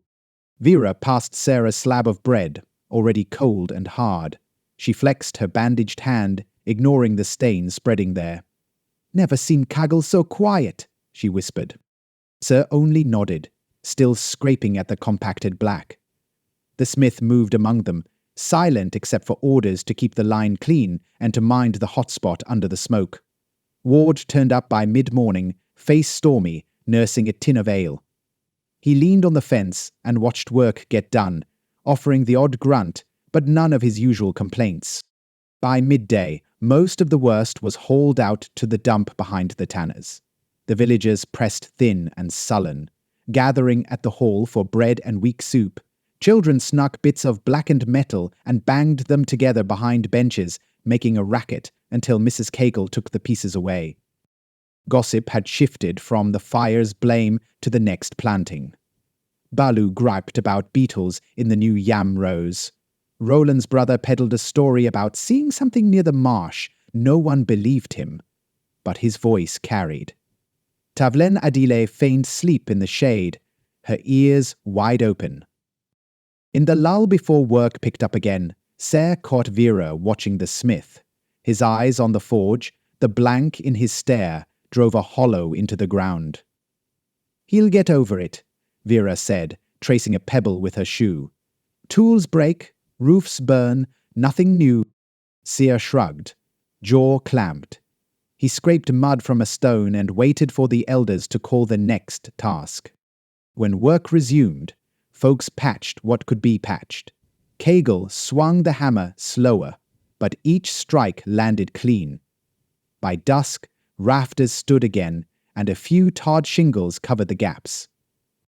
As the work ended, the village drifted apart. Children hauled new timber to the side yard. The twins chased the Rajada goat into the alley, who escaped in a storm of curses and bent nails. Roland slunk home, knuckles bruised. Vera pressed her cut hand, eyes catching Sir's once before she slipped back through her yard gate. Ward left early, muttering to his fist. Tin swinging in his fist, headed nowhere he needed to be. Sir stood a while at the side of the darkening smithy. His bones ached, his jaw swelled, the pain old and reliable as the mud at his feet. Around him the world moved. Nothing fixed itself, not outright. Planks creaked, hammers dropped, and mothers hustled their own inside to clean up and start again. He dragged himself up the lane, boots packing the dirt, carrying new dust along old scars. Near his stoop, the lamp in the Sarrafin house flickered, but didn't beckon. Ward's harsh voice stumbled through the door, hollowed out by drink. Ser sat on the bottom step, let dusk gather in his lap, and listened. The last calls of children rolled through the spaces between huts. A dog barked at an empty path. The sky bruised itself black and blue. Across the way, Vera's window lit once and winked out. Tui pressed his aching hand to his jaw. He closed his eyes, while the cool and the ache held him in the thick, close dark. Behind him, the low sweep of Ward's grumbling meant nothing. Before him, Tuitoma clicked into silence. He didn't move. Not for a while. Not even when a light wind carried the hammering of Kaggle's forge steady, relentless, tapped from the roots of what the village meant to save. The lane outside the Sarrafin house went dull as soot. Sir stayed on the step, sweat drying on his face. He pulled his knees close and scraped mud from the edge of his boots. Wind carried smell of rain, wood smoke, and the last dregs of burnt grease from the smith's yard. Rooftops shivered. He heard evening settle as a run of small sounds. The clack of 2 bones in a dog's mouth. Vera's youngest brother shrieking when the goat nosed his dinner. Tavlen hauling a pail by its bent handle, cursing it with each step. Ward's voice ebbed inside, too soft to make out words. Now and then the floor creaked as he paced the room or dragged at a bottle. Ser rubbed his thumb along a scab at his jaw, feeling the raised edges. He watched the dark swarm the fence posts and tried not to think. A pair of boys slid quiet down the lane, shoes in hand. Sir caught Vitti's lopsided run and the dark blot of Lavu behind him. They hurled a chunk of bread at the window, then ducked behind a stump, giggling. The bread missed, bounced into the mud, picked up by a mutt chewing at the fringes of the crowd. Sir let them be. Cicadas started up as the last bell rang from the hall. Their drone blunted the scrape of a spade somewhere past the fields. The village cooked down to embers, moms calling in kids, a pair of teens fighting over a deck of painted cards in the square, the slow shuffle of Balu home behind his mother. Tser watched the way the smoke from Kaggle's forge hugged the ground, even in the cooling air. He stood and pushed the door open. Ward hunched at the table, elbows wide, head low. Bread gone hard, and a chipped mug shook on the table. Sir passed him to rinse grime and torn flesh from his hands, water browning in the bowl. He found the old pack where he stashed it, fished out the knife, checked the blade. The dullness in the steel looked like everything else in the house, worn by too many bad days, little left sharp. He set the blade aside and started in on a heel of bread. He ate, slow, while Ward muttered about rain, tools, and the uselessness of stories. He paid the words no heed. The night cooled, lamplight thinned. Later, he lay back on the mat and listened to Ward groan in the dark. Sometime in the pitch, the old man's snoring turned wet and hollow. Sir propped himself up on one elbow and watched the shape of the wall until his own eyes itched. He slipped into sleep counting ridges of the old roof beam. He dreamed he could not move his legs. In the dream, the field kept getting longer. The dark drew out behind every step. He woke rough. Cold pushed in, scraping his throat. Ward's place at the table was empty, the half mug gone, dawn pooling against the window in a trickle of yellow. The yard looked battered. One of the pigs had dug under the fence again, and now rooted in a patch of weeds near Vera's fence. His body told him every bruise and every new ache. He went out anyway, boots dragging. He worked the pen shut and baited the animal's back, salted bits of bread rattling in his palm. Across the path, Vera hauled a washtub with her good hand and nodded without speech. Her mother lashed a line to the posts and called for help with the wood. At the edge of the road, Roland lugged 4 bundles of reeds up to the smith. One of the twins chased the Rajada goat down the far lane, every other step a splash and a curse. Tser didn't think about what day it was. Each minute came as another small thing on his back. Rope to haul, water to draw, animals to chase. Heat caught in his shirt. He stretched his jaw, waited for the sharp reminder, prodded the bruise to see how long it would last. Near noon, a hawk passed overhead. Crows scattered and then settled again, gorging on what the fields gave up. Balu shouted bets. Tavlin snapped a branch and smacked 2 hens for fighting in her onions. The entire place felt patched and wheezing, a house built to hold in mud and let out smoke. Ward didn't return before lunch. When he did, he said nothing. He set his boots near the mat, undid his belt, and sat with head lowered to the table. Sir made tea and split bread into each cup, thick as mud, swallowing without taste. Afternoon gave way to more chores, replacing fence rails, turning a sodden bit of field, emptying grey water from the pail. He didn't think about singing or the festival, just the way Vera's eyes stuck to his as she limped past him, with her hand bandaged and her jaw set and her words few. By evening, the mud had dried where the sun cut through. The village sounded like itself again, tired, lived in, tight with tension where the gossip curdled. Ser watched dusk claim the light above the last house. He stood until the bugs rose, arms caked, sweat settling below his collar, waiting for nothing in particular, just another reason to go back inside, eat, try to sleep, and begin again. The sound of Kaggle's hammer ticked faint and far off. No one spoke. Each house nursed its own ghosts. The whole of Tuitoma lowered the lamps, turned twice in its own slow ache, and let night thicken across the rows, promising a day tomorrow, just like the one that dragged behind every scar, now stitched tight beneath the skin. The next morning started sharp. Sir woke to Ward moving heavy around the kitchen, rattling for a cup, poking the embers for heat. The house had gone cold. The muddy light through the door made everything look washed and grey. Mr. dressed, wiped his face at the bowl, and stuffed his feet in boots still damp from the last storm.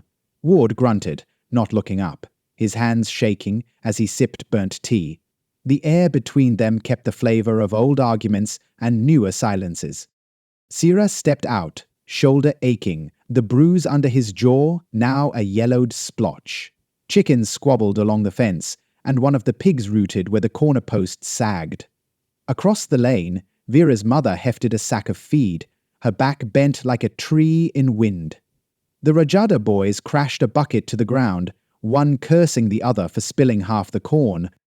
Vitty perched on the low stone wall near the crossroads, trying to flip a coin and catch it on the back of his hand. Each miss ticked off another complaint about how nobody ever paid him for anything. Decent odd jobs, carrying wood, watching goats. Balu trailed behind him, carrying a stump for firewood, and told everyone who'd listen about how he'd nearly caught the wild goose last dusk. The twins rolled dice in the dirt and tackled each other after every loss. Near the well, Roland sat hunched over a book with torn covers, drawing neat rows of boxes and lines with a stub of charcoal. When Vera passed, she jabbed a foot at his heel. He ignored her, but kept his hand over the page, eyes steady. Sarah moved through it all without thinking. He mended the pig fence, set a rock at the corner, then helped Vera haul water up from the well. The rope burned through his palm, rough as always. Vera worked one-handed and bit down on every curse when her bandaged palm dug against the wood. Her face looked older in the light, smile short and tight. Smoke curled from Caggle's roof. The new thatch still sat uneven, but it kept out the rain. By mid-morning, the ring of hammer on anvil brought most boys to the yard, some hoping to see the smith at work, others angling for a spare nail or a bit of bent iron. Caggle let them watch, handed none of them a tool, and worked slow and deliberate. Tavlin cussed at a basket of eggs, 2 cracked, 1 missing.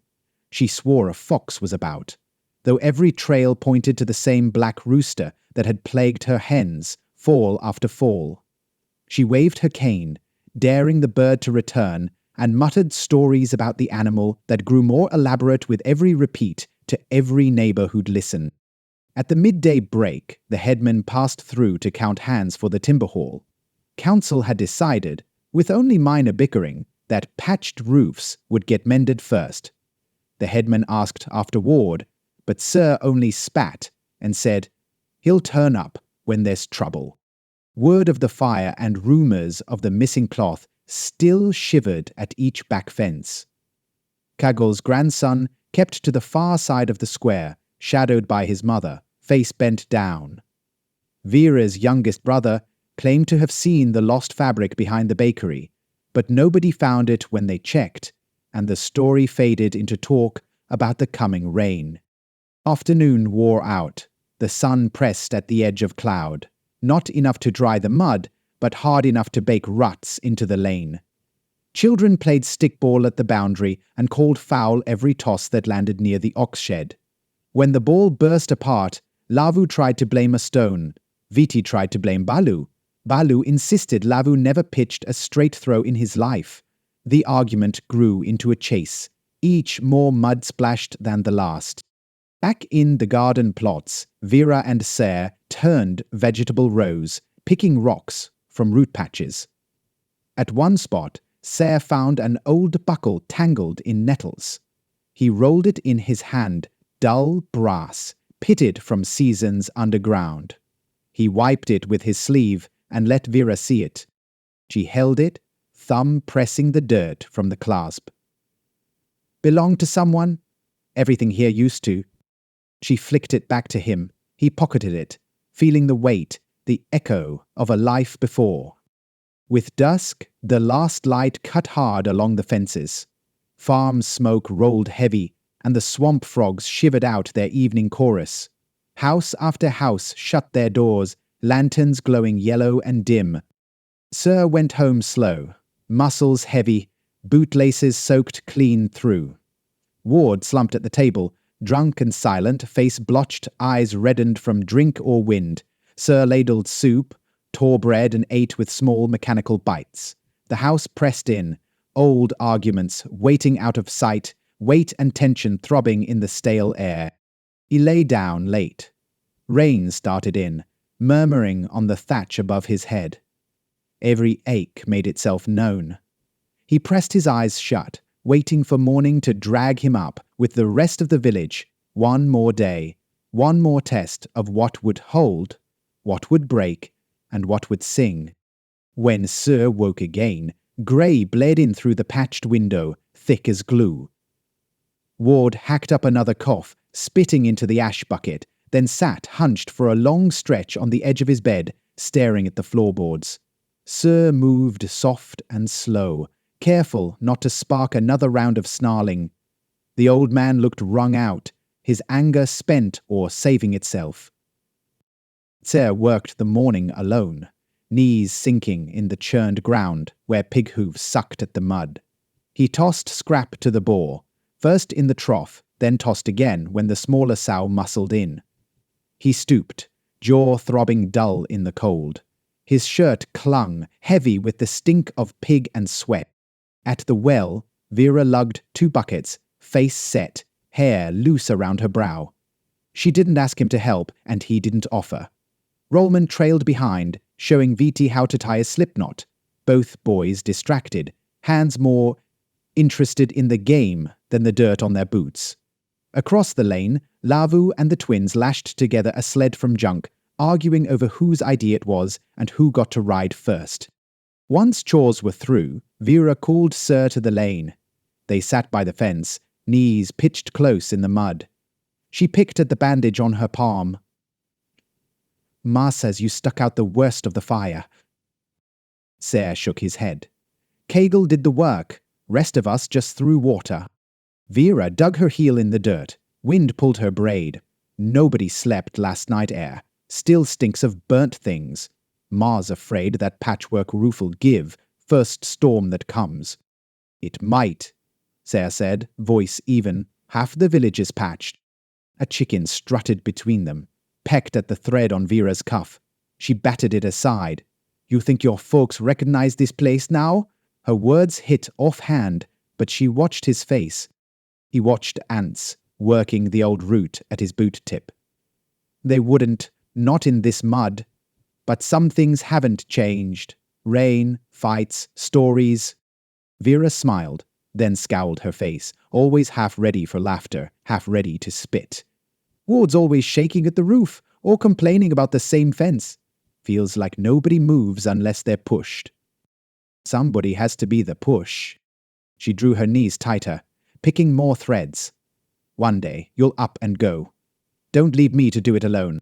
He snorted. Probably you dragging half the village behind, not me. The sound of Kagel's hammer drifted over, pause after each blow. The sons of Balu's family whipped a sled through a patch of weeds, laughing as the twins rolled off. Farther down, Tablan cursed another lost hen and chased it behind the laundry. Midday pressed hot.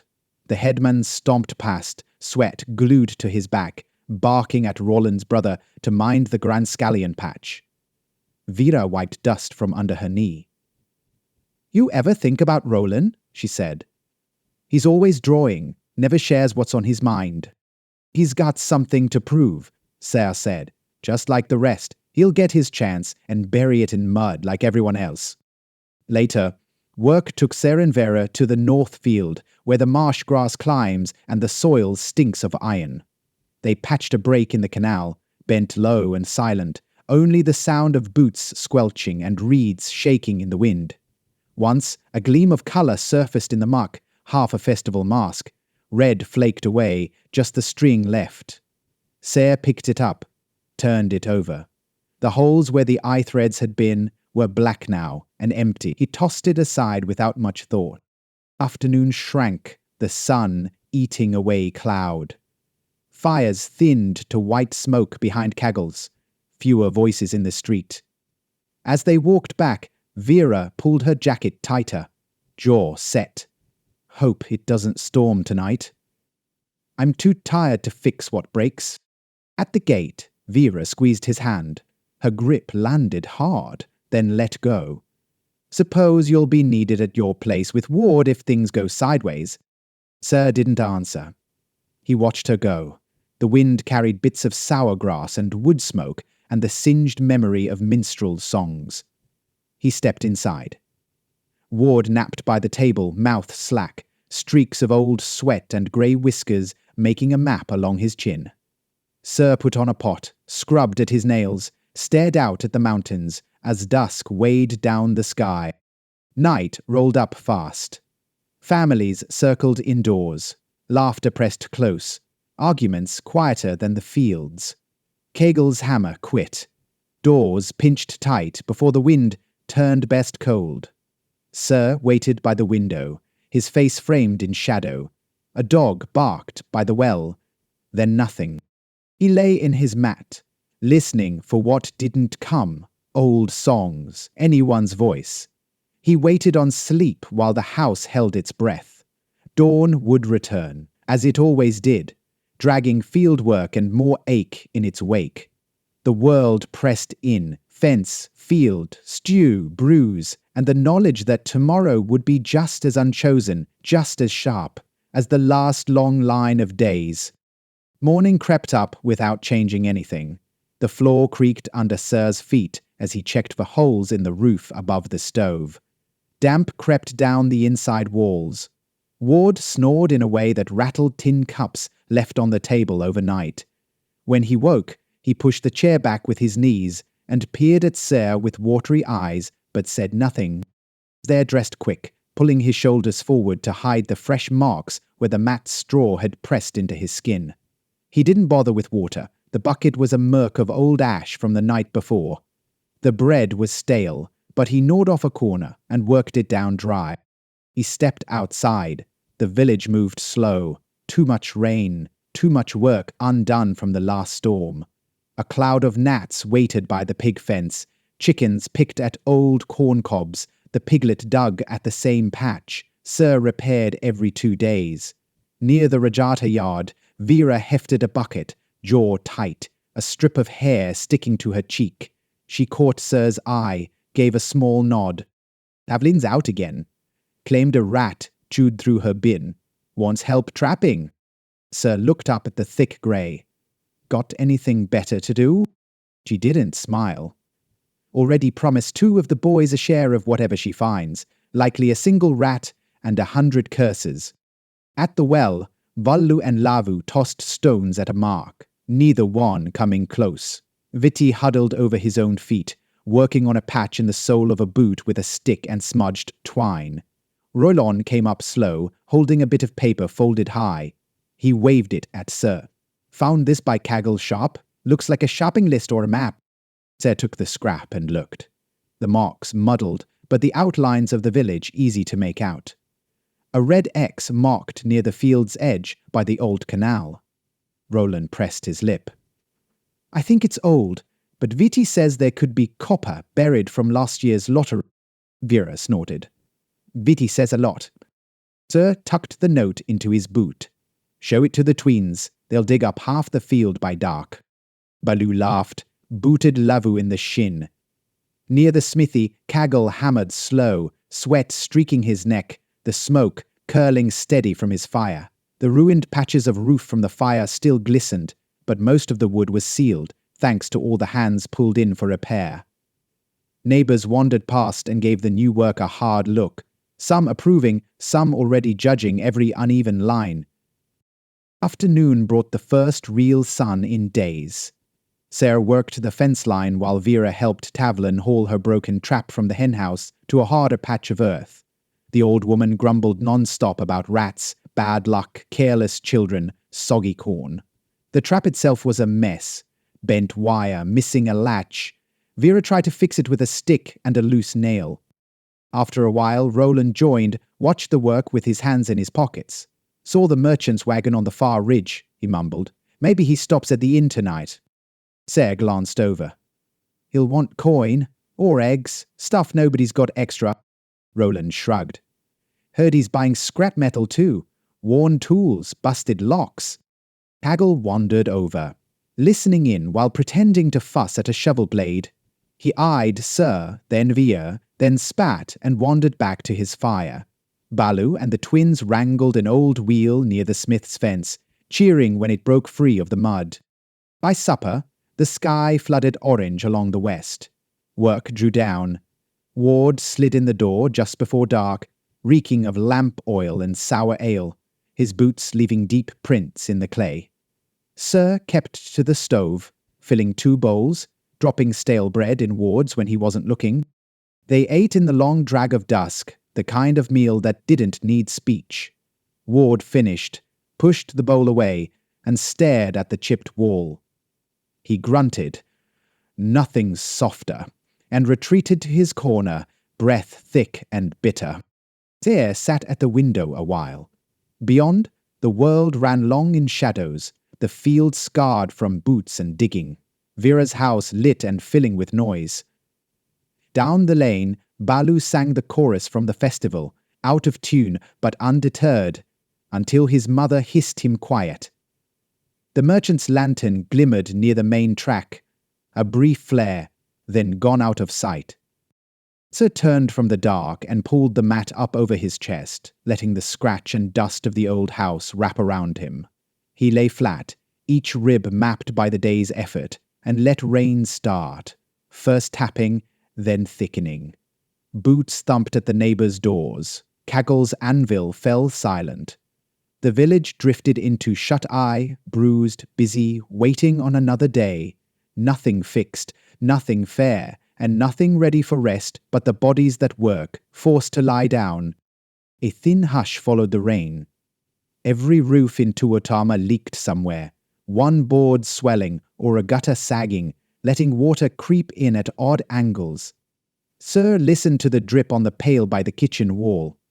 Ward snored deep, lines of spit webbing the grey of his beard. Sir's thigh twitched from yesterday's digging. He counted the shakes until sleep came. The next light crawled slow, thick as stew. Sir sat up, hands chapped, body rubbed raw along one side. Ward leaned in the doorway, boots half-laced, eyes sunken, but nothing pointed or mean there. He poured himself tea from yesterday's pot, slurped it cold. Sarah slipped out. Fog covered the fields, so nothing but fence posts and shadow animals moved. The lane stank of manure and burnt fat. Roulon sat by the well, rubbing tired eyes, the scrap of map clutched in his damp palm. Without words, he handed it back to Sarah. No copper, he mumbled.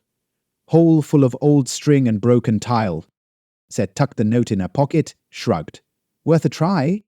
Vera limped up, one boot coming apart, hair fluffed out where the mist caught it. She wiped a hand under her nose.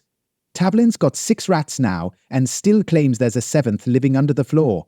Wants me to sleep in her yard all night to catch it. Told her to pay in eggs or not at all.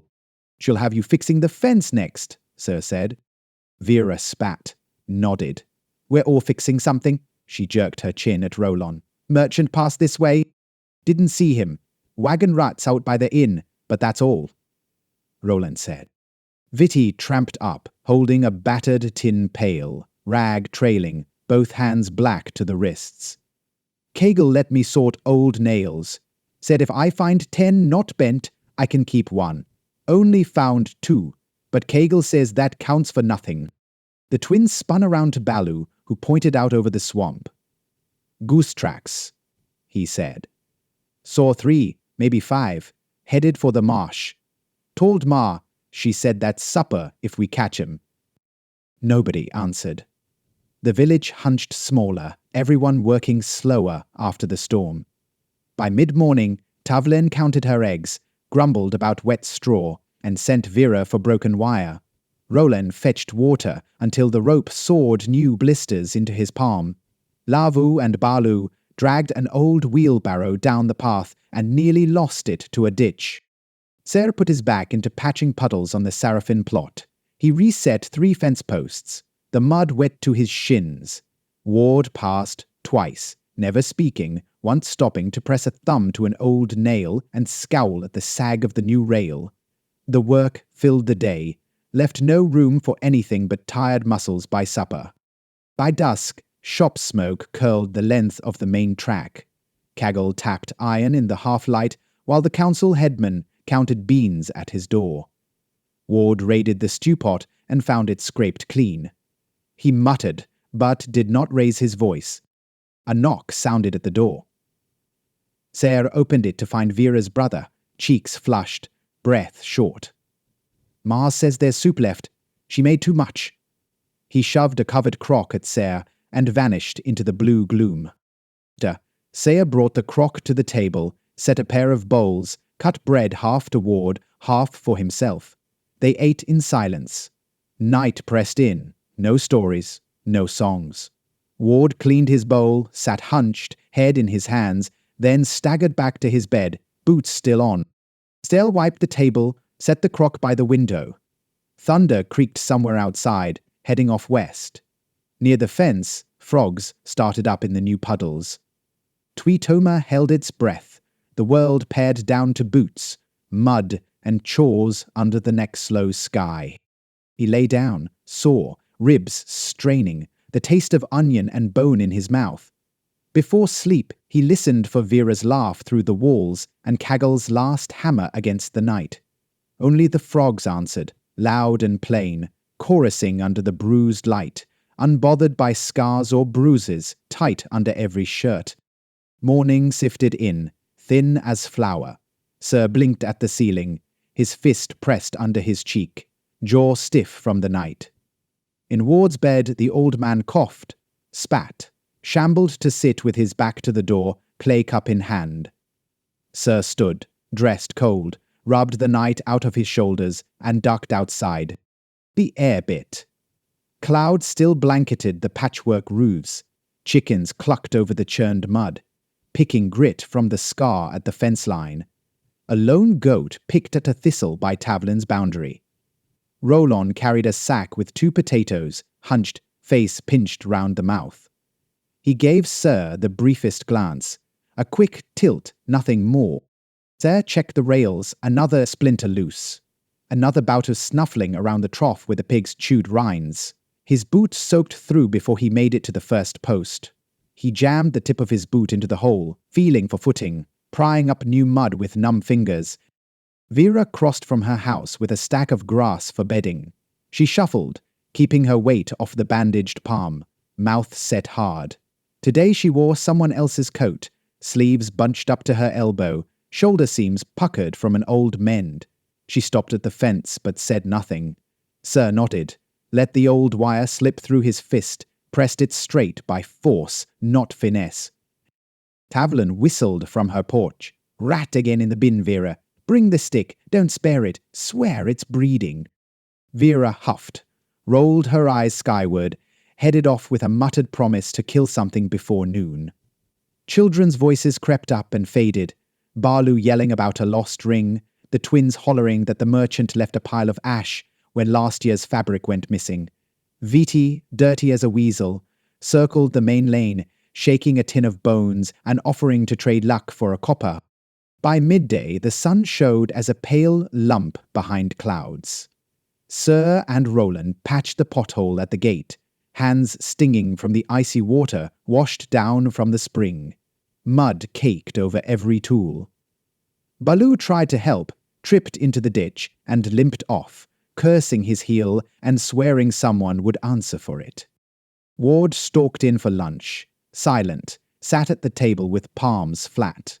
The stew had little left but mushroom and root, but he scraped his bowl silent. When he finished, he stacked the dish, stared at Ser, then stood without a word, coat pulled on rough. Tsar went back to the fence, waylaid by Lavu and one Rajado boy, both arguing over whose turn to check snares at the marsh edge. Vera drifted back, hair wild, shirt torn at one cuff. Tavlin, still after that rat, gave up, told her to set fire to the bin. Ser laughed, startled by the sound. Balu could help. He sets fire just by looking at things. Vera grinned, her own laugh a crack in the day's mud. She pressed her shoulder to the fence, close, with none of the old, clumsy space. Afternoon inched by, the workers stretched thin. Youths gathered outside cudgels, trading half-truths as coins whose roof would cave next. Which dog had gone to the mountain, if cudgels' minstrels would pass through again in the wet season? Tavlin warned about ghosts, waving her stick, but most only smirked and picked at their boots. Sir pressed down post after post, knuckles hissing. Never-ending work, mending, patching, shoring up what the last flood washed out. He let the ache spread shoulder to thigh, let the air and the hum of field and hut dull the old marks. As dusk covered the yard, Vera called it quits. She wiped her hand on her skirt, tossed a loose stone at a puddle. See you tomorrow. If Tavlin doesn't find a bigger stick. Ser flicked water from his hands, watched her leave. Smoke slipped flat from each roof. From the far ridge, Caggle's hammer gave a last dull cry, then the village shrank into the usual dark. Inside, Ward filled the air with his snoring, boots scattered, nothing put away. Sir folded his arms at the sill, let the cold slip up the sleeves, watched the dark eat every edge of the village. Rain pressed thick at the window, ticking quieter than his pulse.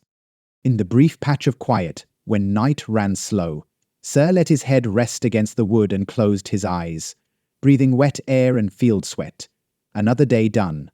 Another string of bruises, small victories, jokes cut from nettle and luck. Nothing fixed, nothing fair. The rows waited, the walls waited. Dawn waited. Sir let tomorrow have him, as he was, whatever that turned out to be. Before light filtered on the rafters, Sir sat up with his back stiff and his head mottled by dreams. Ward coughed in a tone that rattled the cutlery in the kitchen tin. For 5 heartbeats, the house breathed dry and hollow. No sound from out past the broken fence. Nothing but the pulse of coming rain. Then a straggle of hens picked their way by the sill. The goat bellowed. Dawn got on with it. Sir poked the fire to a grudging life, boiled what water hadn't gone slick in the bucket, and scraped bread crust into a bowl. When Ward limped to the table, shoulders hunched under a patchy coat, Sir poured tea. Neither said a word, both chewing and sipping like anything spoken might break the morning for good. The village churned in routine. VT tried to peddle lucky stones by the lane, his voice shrill until Mrs. Caggle shushed him with a slap of dish towel. Roland and Lavu squared off with sticks near the ditch, showing off the 2 good knots they'd learned from the merchant's crew. Berlu perched on a bucket at the well, telling Vera's youngest that anyone who caught a 7-legged beetle could swap it for 3 eggs and a slate chip. Vera shouldered a bag and met Ser at the gate. She flung a heel of bread at his chest. Saved you a piece, so you don't turn all thin and tragic. He broke it in half, tossed her a quarter back. They set off toward Tavlin's plot, boots folding small trenches into the sludge. The air clung tight. Every post glimmered with the sheen of another restless night. The morning's work ran straight as a plough line, lifting rocks from the carrot patch, righting the pig trough, bracing the gap under the fence with a pair of scavenged bricks. Vera teased him as he bent to haul the last brick, poked him in the ribs until he threatened to push her into the mess of weeds. The twins, muddy and pink with cold, charged past with squeals, making for the stone pile. Roland limped behind, complaining that Lavu cheated at every game worth betting on. Old Tavlin prowled the edge with her stick, quizzing every kid and adult for sightings of her vanished rat. She didn't glance at Sir's jaw, only passed him the wire snare, and told him to set it good or get gone. As they tightened the fence, Vera jerked her chin at the square. Merchant's cart came back. Kaggle says there's rumor of a farm nearby going empty. Lucky if it's true. Zah grunted. Nobody here's got coin for luck. Or stories, Vera answered, a warmth flickering under her words. The merchant's rig rolled in by noon. Ox breathing heavy, wheels muddy and scarred. Headman and 2 elders turned out pockets, counted out handfuls of bent copper and 1 battered knife for a coil of salt pork and a tin of cracked beans. Kaggle bartered for 3 new boot soles, swearing at the fit. Roland's brother pressed a bundle of old nails at the merchant's feet, but the man waved him off with a waggle of dirty fingers. Children hovered, wild-eyed for treats or tales. Vitty palmed an apple off the low rail, bit into it before anyone looked.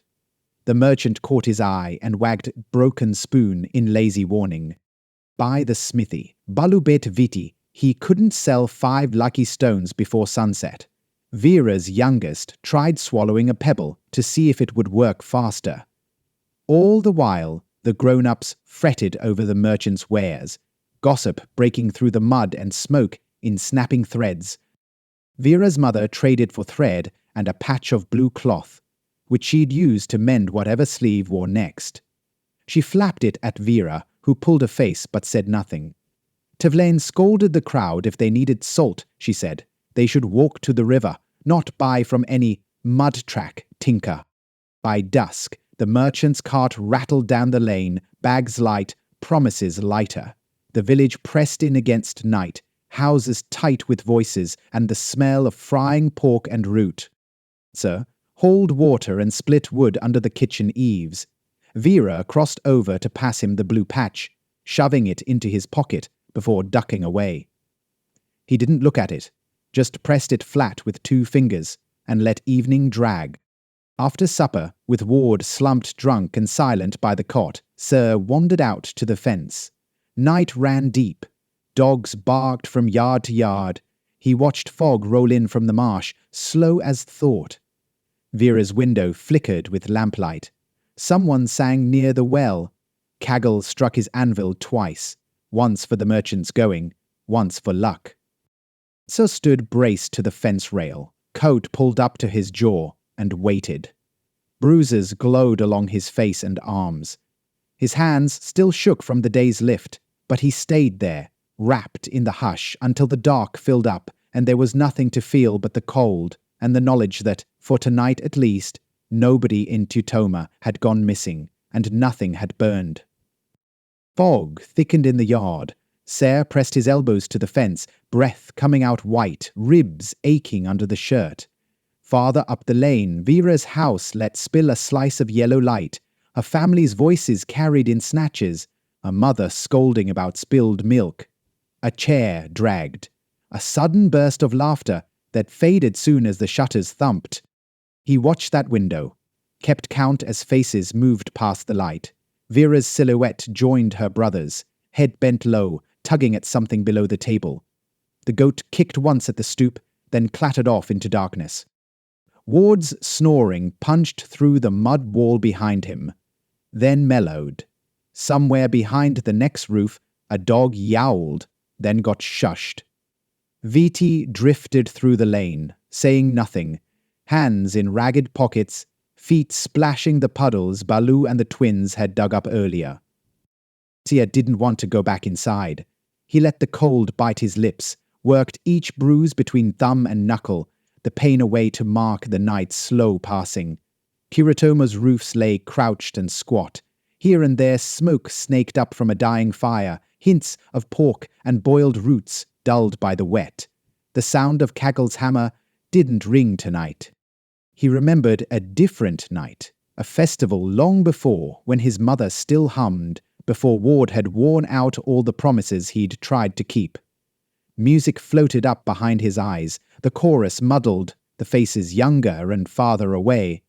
The smell of fried beans and hot bread worked loose in memory, mixed with smoke and voices. He let the picture pass, finished, left only the damp and the ache behind the eyes.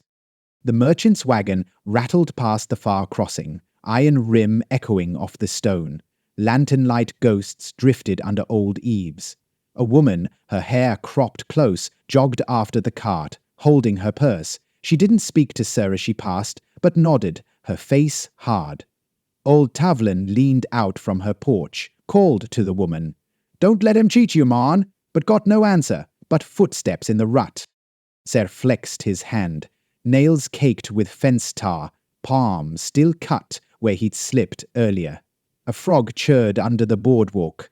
Far across the lane, Vera's laughter pealed once more, a short spin of sound, before her window blinked dark. He let go of the fence, boots sucking at the clay, and crossed the yard. The mat in the kitchen was cool and too short. Ward mumbled once, then fell back to snoring, the sound hollow, not as angry as it used to be, just worn down. Sir listened to rain start to patter again on the eaves, slow at first, then quickening as the sky pressed down. He turned the blue cloth in his fist, thumb running the hem where Vera's mother's stitching left a rough knot. He stared into the night. One more dawn would come, one more round at the fence, one more meal with Ward, one more song never sung, at least not out loud.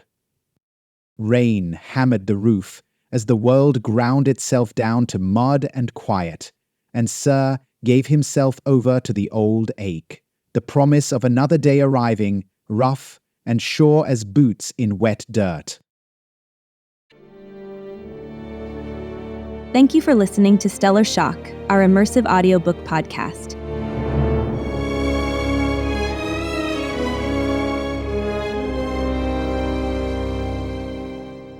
If you're enjoying the adventure and wish to support us further, please consider joining our Patreon community at patreon.com/vertical. That's patreon.com/VERTICLE.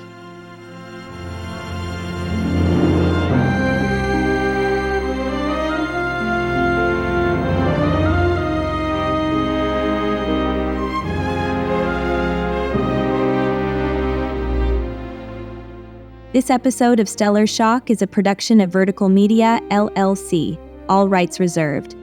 Produced and edited by our talented team here at Vertical.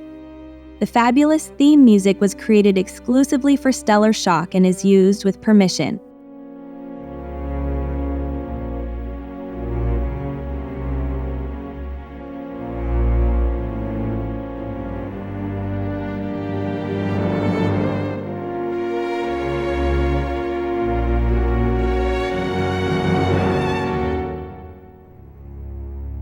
Vertical Media.